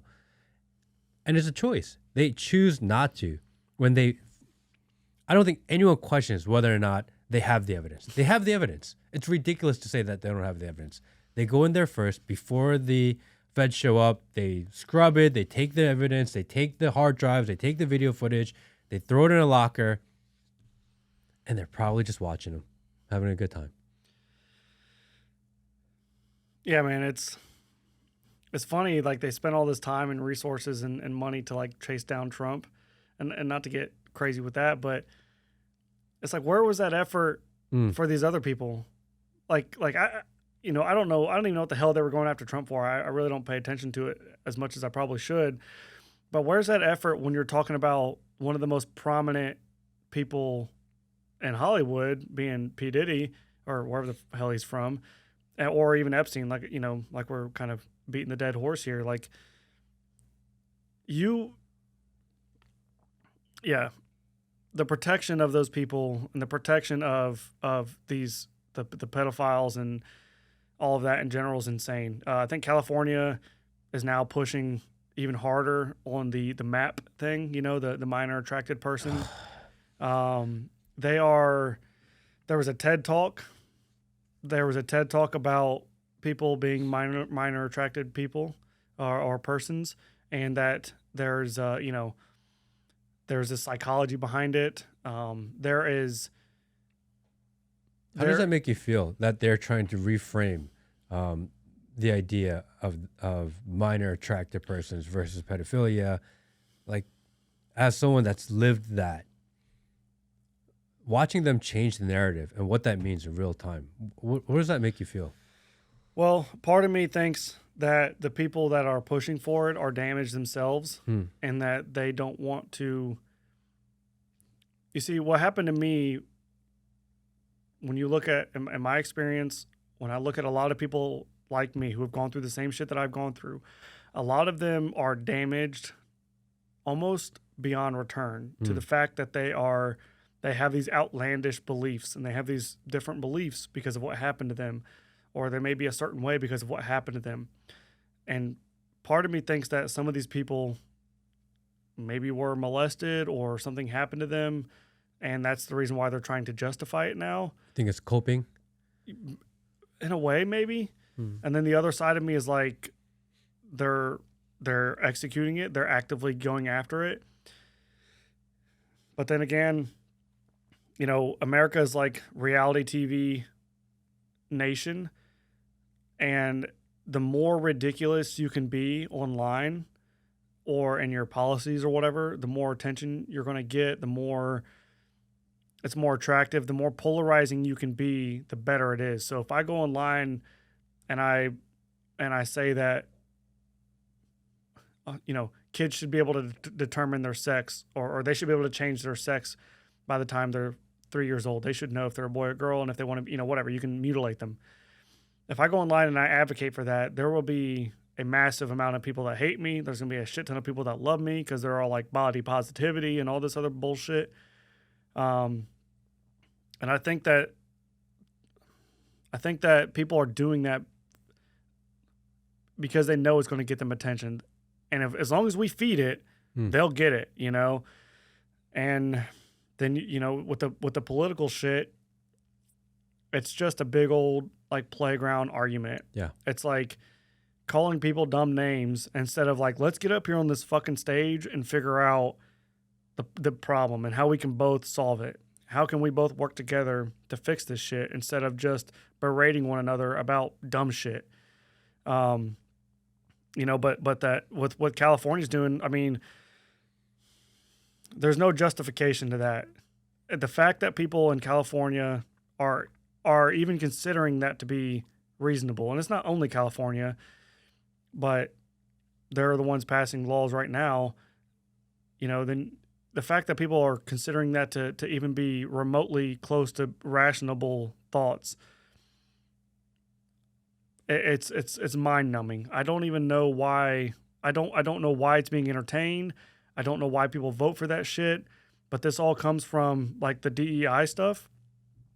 You give somebody an inch, they'll take a mile. And you see it at the Olympics.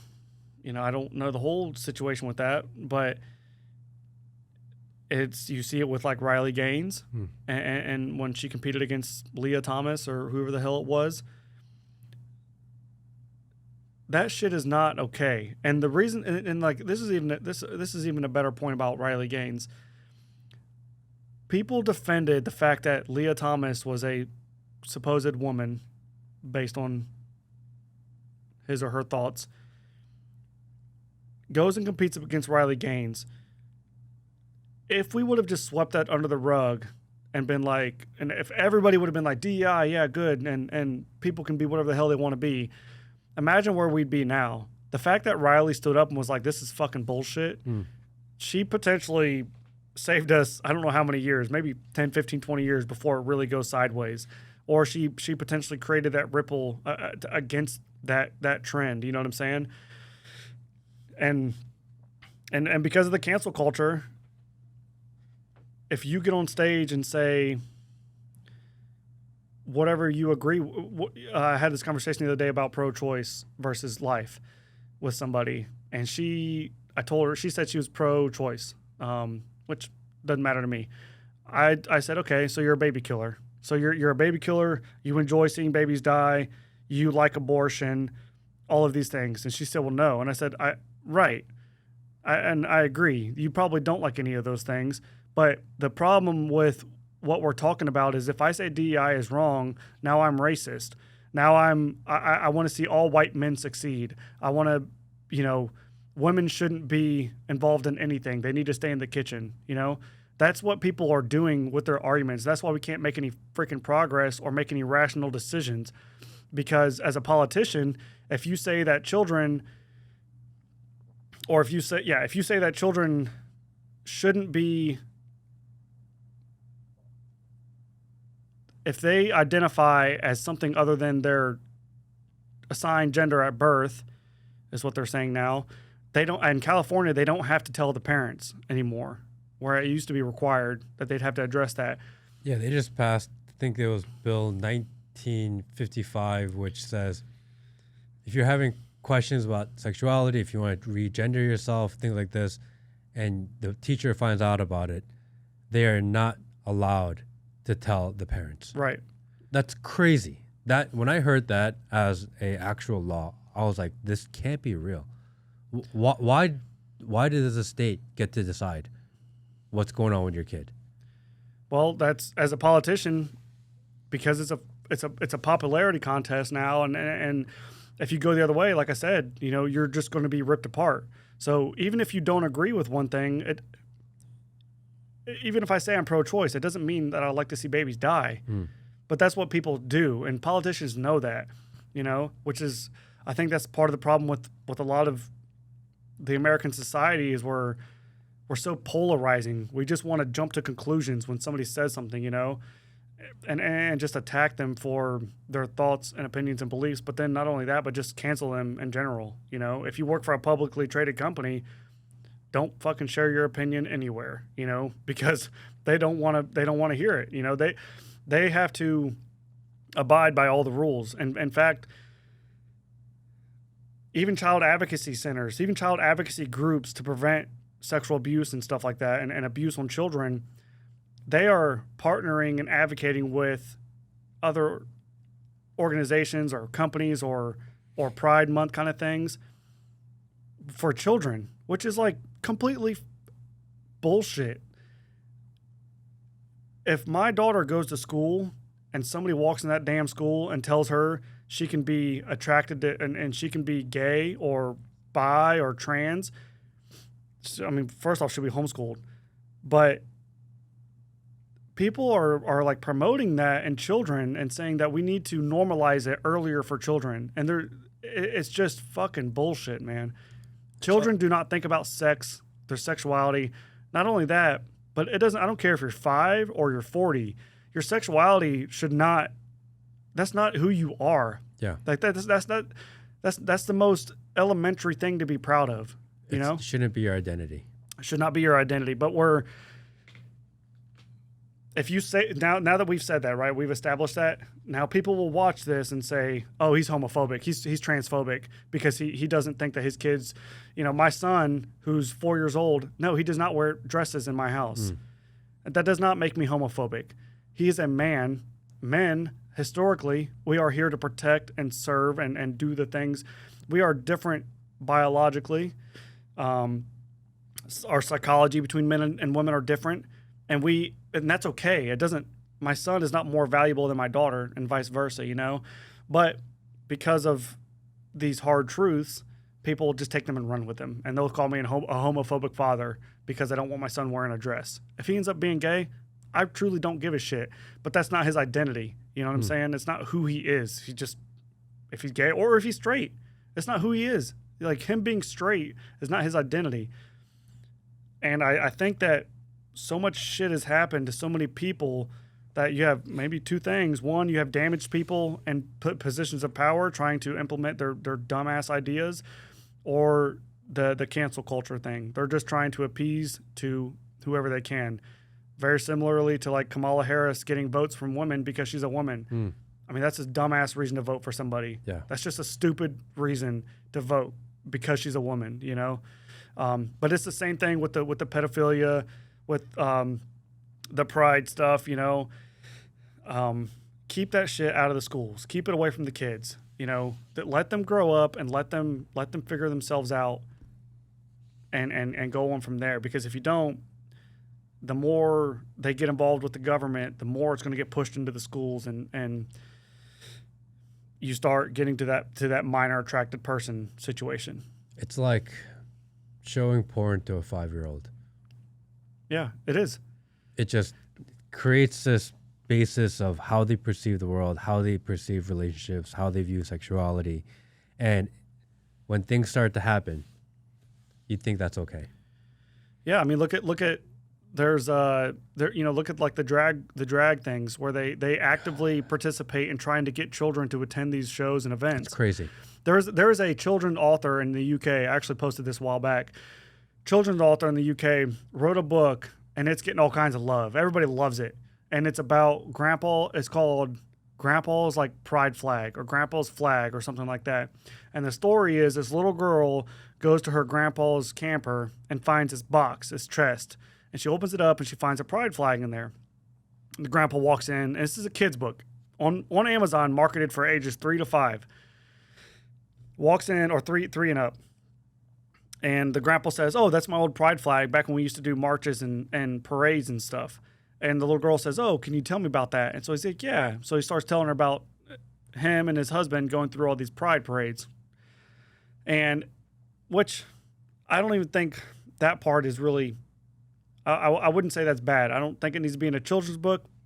But anyways, the photos are what's bad. One of the first pictures in the book is a little girl and a princess, or it might be a boy, I don't know, a little boy or girl in a princess costume holding up a sign that says trans kids are magical. The next page, there is a man dressed in like black leather BDSM type shit. Like he's got like a bra on, black underwear, black boots with spikes, a spike necklace, spike bracelets, all the BDSM kind of shit, And I posted it and I said, "This is fucking bullshit." And I said, if you think that this is right and that this should be published in a children's book and that it should be bought and read and seen, I'm sorry, you're fucking wrong. Like there's no justifying that, right? And I had people even message me, and one girl said, "Well, you can't say that's BDSM. I have friends that dress like that and it's not BDSM." I'm like, look. Stop trying to fucking escape from this. Like this is toxic for a child. And she said, "So would you let your children wear black clothes?" Yes, my children can wear black clothes. Can my son walk outside in a black leather skin tight bra and underwear? Fuck no. With a dog collar? With a dog collar? No. And then when I said this about when Caitlyn Jenner won the Asher Arthur Courage Award like 6 years ago.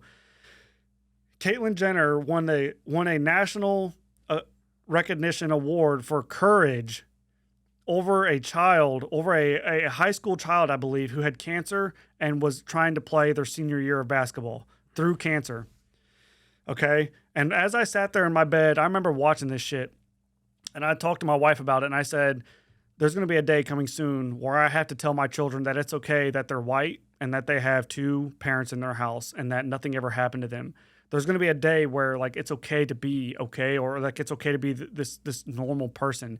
You don't have to go out and change yourself. You don't have to go out and do these outlandish things to be recognized, But Caitlyn Jenner, who's got a shit ton of money, pays for a fucking sex change and is all of a sudden this courageous fucking person over a kid who played a senior year of basketball with fucking cancer. And people on the right protect her because she's starting to turn conservative. She's starting to vote Republican. So all the Republicans are like, look at her, look how amazing she is because she's on our side. What the fuck? Yeah. Why? It's like the conservatives almost allow this stuff to happen because all you gotta do is pander to them a little bit and be like, oh yeah, we'll give you some votes. And like, oh yeah, they're one of us. Like, dude, what happened to your values and core beliefs? Yeah.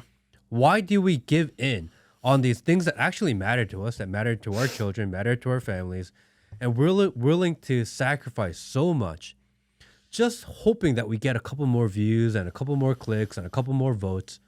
It's so disingenuous. It's why we always lose everything. It's why we're letting people that live in darkness take everything from us because we're always pandering and giving bits away. Yeah. And it's horrible. What happened to people that are strong in their values? What happened to people that stand firm in what they believe and will not comply and will not give in, and are that your family values are the most important thing in your life? Yeah. What happened to that? Why do we keep on giving in? Weak men. Weak men. And it's the demonizing of strong men. You remove that from my household, a strong father. You remove it by either that man being incarcerated or making his own dumbass mistakes, or it's removed through the toxic masculinity kind of shit, you know? And like I said, people are going to watch this and say, like I said, I'm a homophobic and all this shit because of what I've said about that child's book, you know? But it's a slippery slope. It's not this big thing that's going to happen. You know, the United States isn't going to be like, okay, all children who are girls are now boys. They're not going to like make this like big statement in the world. It's the little rocks at a time. You know what I'm saying? You're trying to fill up this bottle. You throw one little rock or one little drop of water. It's not that much, but that one little drop of water, if you just keep dripping, it's going to fill up. And that's what's happening, right? So it's like, it's almost strategic. It almost seems like that. It's like, as long as we keep making these little wins and stacking these little wins, we're eventually going to get to where we want to be, which is, like I said, you're publishing books with shit like that in it. Another good, you know, person that I like is the Turning Point USA. I forget his last name, but his name's Jon, I believe. But he's like I don't know if he's doing it anymore, but he actually came out to Georgia, and I was actually at a school board meeting. I didn't even know who he was, and he was there because he was talking. What he was doing was traveling the world, going to schools, or not the world, but the states, and going to schools, finding books in their libraries and reading them aloud to the board members. And the board members are like, "No, stop! You're not allowed to say that here." And he's like, "Well, it's in your freaking library, so why the hell can I say it here?" And these books that are in like middle school libraries. One of them was talking about how to safely perform anal sex on one another and how to clean yourself to prevent diseases and all this other shit, you know? And the board members, how do they get on that board? They're elected, right? So if they say that they don't agree with that, or they don't agree with, there was another school that has a closet for trans kids, a closet where kids can go and change out their clothes because they're not allowed to dress like that leaving the house. So they can go to school, go to the trans like closet and do whatever the hell they want to do, put on what they want to put on and go back to school or go back to class, right? So in school. Yes. And if the board members, the superintendents and all that shit, if they don't pander to it, they won't be elected, right? And that, just like you're saying, they don't even believe in this shit, and they're just doing it for the fucking paycheck. But it's not even pandering because they're actively creating a closet.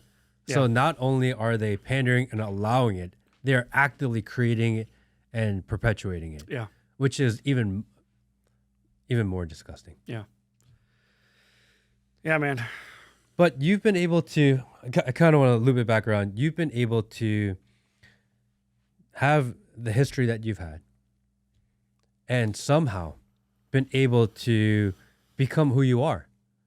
Most people, like you mentioned, don't make it this far. Mm-hmm. Most people's stories don't end as positively as yours do. Most people's stories end up front row of the Pride Parade trying to figure out their identity and have no direction, struggling to figure it out, trying to actively encourage other people to do it so that they don't feel alone in doing it. And you didn't go down that road. You could have easily, actually. How have you been able to break out of that and almost have the mental fortitude to be able to almost fix yourself? Mm-hmm. Well, to be clear, from the time I was probably 16 until probably 23, 24, I struggled hard, struggled really bad. I not only with like depression, anxiety, and as a leader in the military, like I struggled with who I was as a man, as a leader, because I didn't fit in. You know, it was hard for me to make friends. I didn't click with the guys. And part of that was because I'd been exposed to so much in life that the typical bullshit that entertains most people just doesn't entertain me. I have no interest in it, you know. So dealt with a lot of loneliness, which I don't think is necessarily a bad thing, you know. The rise to the top is pretty lonely. You're going to leave a lot of people behind, and that is what it is. When I joined the Army at a young age, guys were out partying, drinking, you know, doing drugs, and I didn't want any part of that.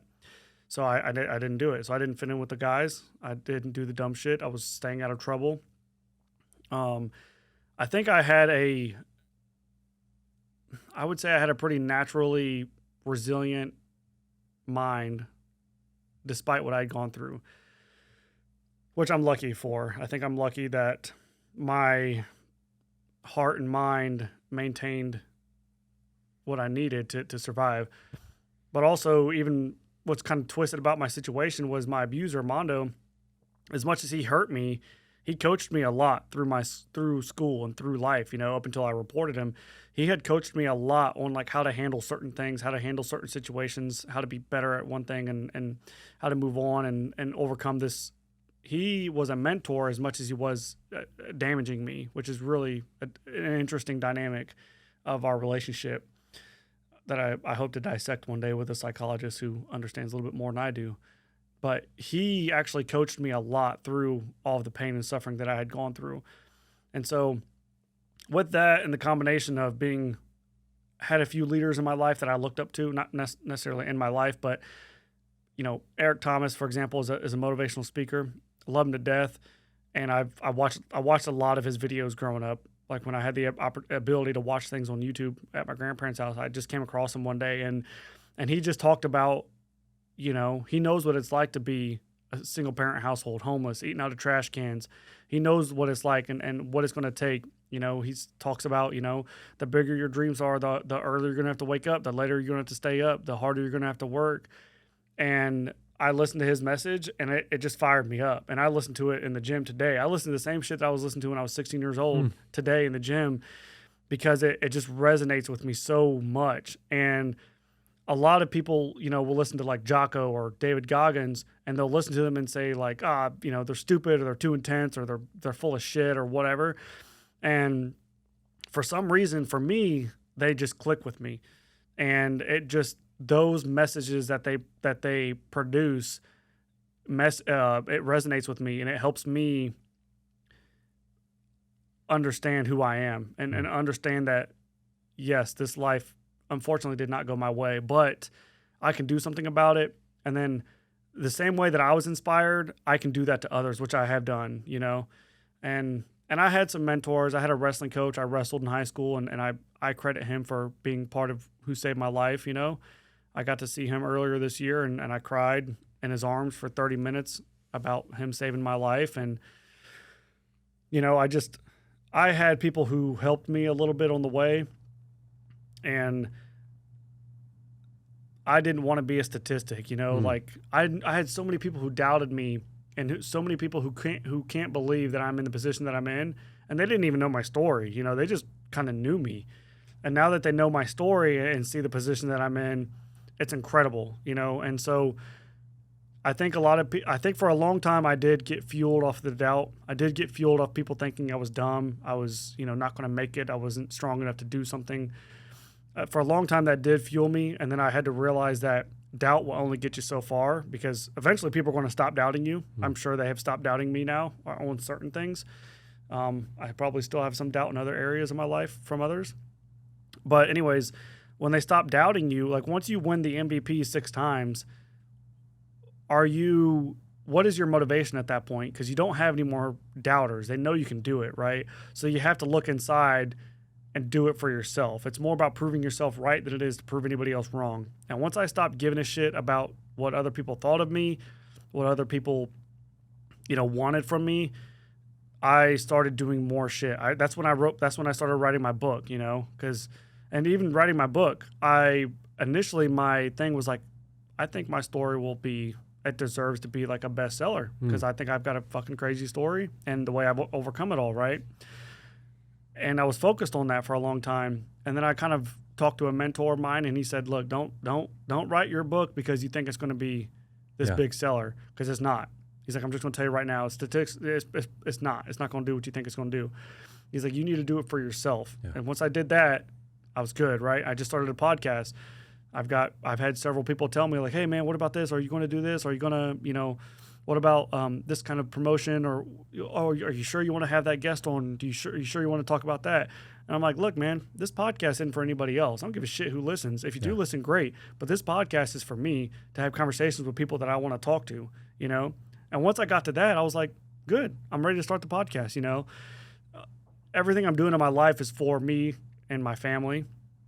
It's not, it's not for the crowd, the population. I want to help and save people, and I will do that to the best of my ability and whatever the social media platform allows me to do, but also personal engagements. But yeah, man, I had a naturally resilient mind as a younger man, and then I remember getting to basic training, showing up to basic training and seeing everybody around me panicking and scared and freaking out. Nothing scares you. Dude, I was just like, bro, I remember getting to basic and being like, bro, this is fucking awesome. Like they're yelling and screaming. We're doing push-ups and it's hot as hell out. And I was like, dude, this is exactly where I need to be. And part of that is a trauma response of the chaos. You love the chaos. It feels more normal than it does to be calm. But it's taken, so then after, you go to basic and then, travel all around the world, do all the things with the Army.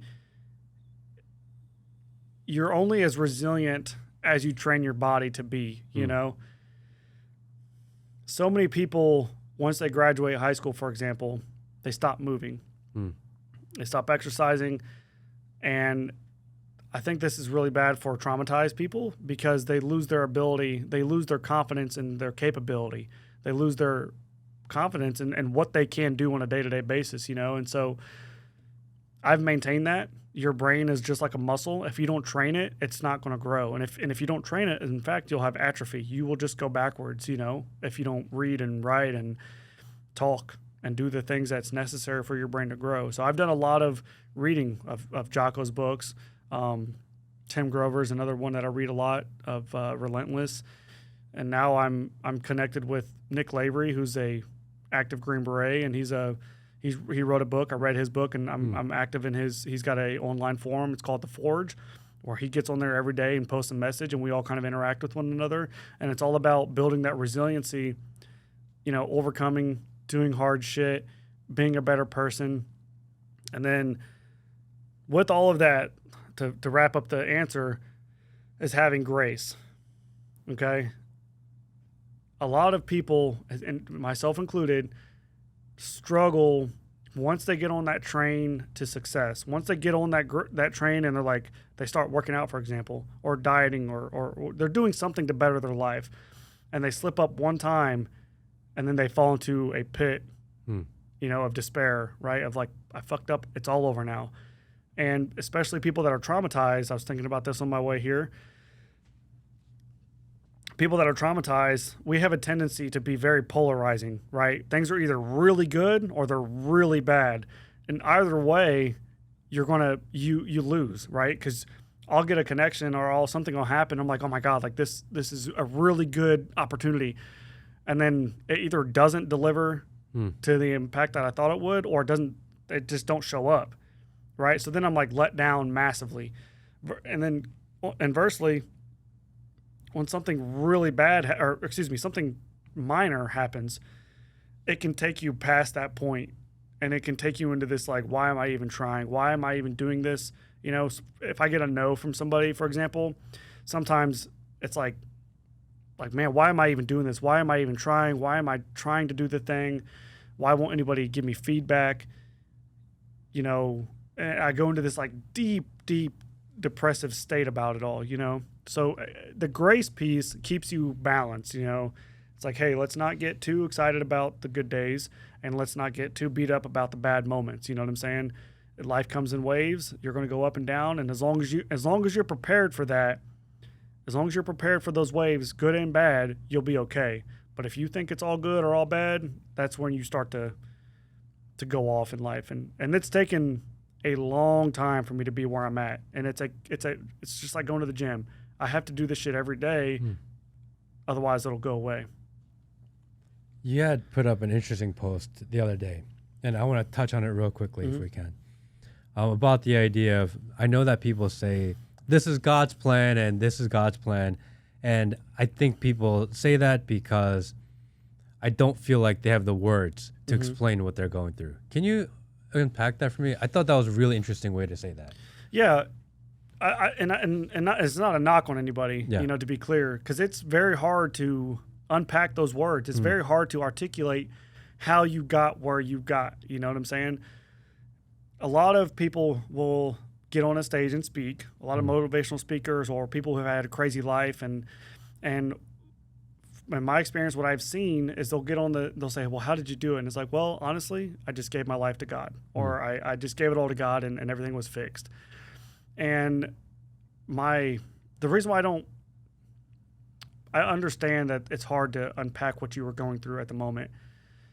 The reason why that answer doesn't sit well with me is because people need tangible, like physical things to do to accomplish things, To say that you gave your life to God, it almost sounds like, and that was all that you did. It sounds like this pixie dust, I just prayed and then it happened. Well, that's not what happened. You prayed, and maybe in your belief that God did align some certain things for things to happen, but you also got up and worked. You also, showed up at this event even though you didn't want to. You also took on this interview that you didn't want to, or you read this book that you really didn't want to read, but then it had a message in there, and then it helped you with this other thing, And what's crazy about when you're going through something hard or traumatic is your brain shuts off and it just goes into survival mode. It goes into this, it goes into this like reptilian style, right? Just like the most basic piece. It's just survive. And so it is actually very hard if you're going through something traumatic to think about the things that you did. And I struggle with that. Even you just asked me, how do I remain so resilient and tough? And it took me a long time to realize that the reason why I is because I went through 6 years of hell, but also 6 years of like mentoring every single day, weekend. This guy mentored me as much as he abused me, So that actually helped me a lot in my adulthood, or at least in my early adulthood of learning how to survive and be resilient, and overcome things. So when people say they just gave their life to God, I think that they are shortchanging the people that they're trying to help. I think that they should dive into that a little bit more, and especially if they're a big, big figure. If you're a big figure and if you're actively trying to promote and help people change, then I think you need to rephrase your path to success in a way that's tangible for people to grab and hold on to. And if you're not a big figure and if you just say that, then yeah, whatever, it's not a big deal. And I get it. But like I said, if you're actively trying to do maybe what I'm doing and show people like there's a path, there's this like journey that you can take to survive and overcome and succeed, then you should come up with those steps. And it's kind of a lazy answer. It is really what it is. When people say, hey, why are you doing what you're doing? Oh, because God. You're like, well, what does that even mean? Yeah. Oh, it's just trust. Yeah. Like, how? Yeah. And I struggle with that. Yeah. I'm trying to like be more cognizant and think about it, and it's not easy because sometimes when you don't have the words, and I guess I get your point, when you don't have the words, you're like, oh, it's God. Yeah. And for people listening that don't understand what that means, how do you explain that? You need the words, and you have to sit there and really think through, like, okay, how do I put that out there? How do you explain concepts? Yeah. Yeah. So like Nick Lavery, I'll talk about him again. Because in his book, Objective Secure, so he gets his leg shot off basically, and he was on an ODA, and they're basically like, there's no way in hell you're going to be able to return. He should have died multiple times throughout this whole process. Really, really impressive story, but should have died multiple times. He ends up getting his leg amputated above his knee, and he's a man of faith or religion, whatever. He believes in God. I've recently discussed this with him because I was curious about his message, because in his message, to my knowledge, I've never heard him say, God saved me or God did this for me, you know. But in a recent discussion with him, you know, he did clarify, like, I do believe in God. I do believe God probably had a part in my piece, or a piece of my puzzle or whatever, in my story. But he also laid out the tangible pieces and the steps that he took to recover from this incident, you know, where he got his leg shot off. And then like a year and a half later, he's in Afghanistan serving on an ODA as the first ever amputee, above the knee amputee as a Green Beret. Crazy fucking story. Awesome guy. And the reason why I like his story so much and it resonates with me so much is because it wasn't just like I just prayed and then it happened. Like, because that's not what happened. You know, he even in his book, he puts out his meal plan. He puts out his meal plan in his book. And then he also has an objective secure. There's like 2 or 3 pages of a diagram that is like, did you do this? Yes or no? Okay, go this way. You know, okay, go this way. You know, so he builds out this whole plan for people to accomplish goals, as his book's about goal setting and achievement, you know, because of what he did. His goal was to return back to the ODA after getting his leg shot off. Like, it wasn't even a question to him. And it was deemed impossible. You know, he ended up going to dive school and passing dive school as an amputee, which, you know, is one of the hardest schools in the military. And so people like that, and I would even say like Goggins, I don't know, in Goggins' book, you know, he talks about he woke up one day and just started doing shit. He was tired of the life that he was living, and he started doing it. And that's why it's so relatable to me. That's why I love Tim Grover's Relentless. He talks about Michael Jordan wasn't the best because he prayed, and maybe that was a piece of it, but Michael Jordan also worked his ass off and was the first one in, last one out, and had this undeniable, tenacious mentality, you know? And that's what the book is about. So to your point, you know, the average person, I'm not knocking you. I'm not knocking anybody for saying that answer, that God saved them. I'm just saying if you're trying to promote it, I would come up with something that you actually did. And that does take a lot of thought and digestion to figure it out. Interesting. I have one final question. Yeah. Have you forgiven Mondo? Yeah, it is what it is, man. You know, shit happens, and I actually just had a conversation with a girl the other day where she said, you know, I think it was the church is what she was trying to forgive. You know, she said, I'm actively trying to forgive them after all these years, and little by little I'm able to do it, you know. And I said, hey, you know, there's no sense in it. Anger is an active emotion. You have to be actively angry. You can't be angry, you know. I can be content and maybe even happy, but I can't be angry. Like, that's a thing that you have to actively put energy towards, you know. And I don't have the energy for that shit. So with that, yeah, I forgive them. And, you know, not to say that forgiveness, I think some people confuse that with innocence. They'll say, I can't forgive that person for what they did. Well, if you're not going to forgive them, don't let it have any power over your life then, you know? Like, don't let it consume you. He is not who I am. He's a piece of my story. And like I said earlier, not that it's right, and not to defend him, but he was a child at one point, and he was an innocent little baby, and something happened, and I'd love to know. I'd love to know what took him down the path of doing what he was doing. We all have bad thoughts. We all have intrusive thoughts. Some of us act on them and some of us don't, you know. It's really interesting. But, yeah, there's no sense in me having or harboring anger and hate towards somebody. And, you know, not to keep talking about Nick, but I'll just tell you real quick. People ask him all the time, are you mad about the situation that you got shot by? Because it was an insider attack. It was people, you know, it was A&A. And he's like, at first, yeah, I was, but, you know, they were just doing what they thought. They were doing their piece of the fight. I was doing my piece of the fight. And that's where it is. You know, when you go to war, you don't if you have an active mindset of anger and rage and you want to kill, which I did when I went, admittedly, it's going to mess you up a little bit, you know? So me and you have opposing views, right? And that's okay. So me and Mondo, we had opposing situations in life. He did what he did. I did what I did. You know, does he forgive me for reporting him and putting him away?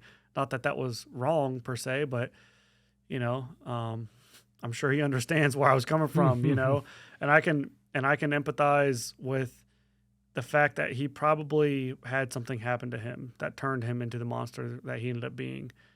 I can empathize with that, with what happened and the pieces of that, not with what he did. You know, so forgiveness is not,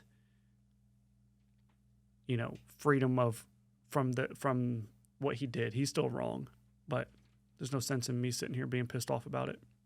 You are a braver and significantly stronger man than I am. I think it is super encouraging. And if anyone wants to know more about Seth, we will link everything to the bottom so they can find you. And man, I appreciate you sharing. That's amazing. And if anyone's feeling down and if everyone's feeling struggle, if anyone's feeling like, man, I don't know if I can ever get out of it, you're literally proof that anyone can come out of it. I appreciate you. Thank you so much for coming on the show. And I think everyone's going to see a little bit more of you because we live so close to each other. Yeah. I envision we doing a lot of stuff together. So thank you so much for your time. Hey, man, thank you. Thank you, everybody. See you next time.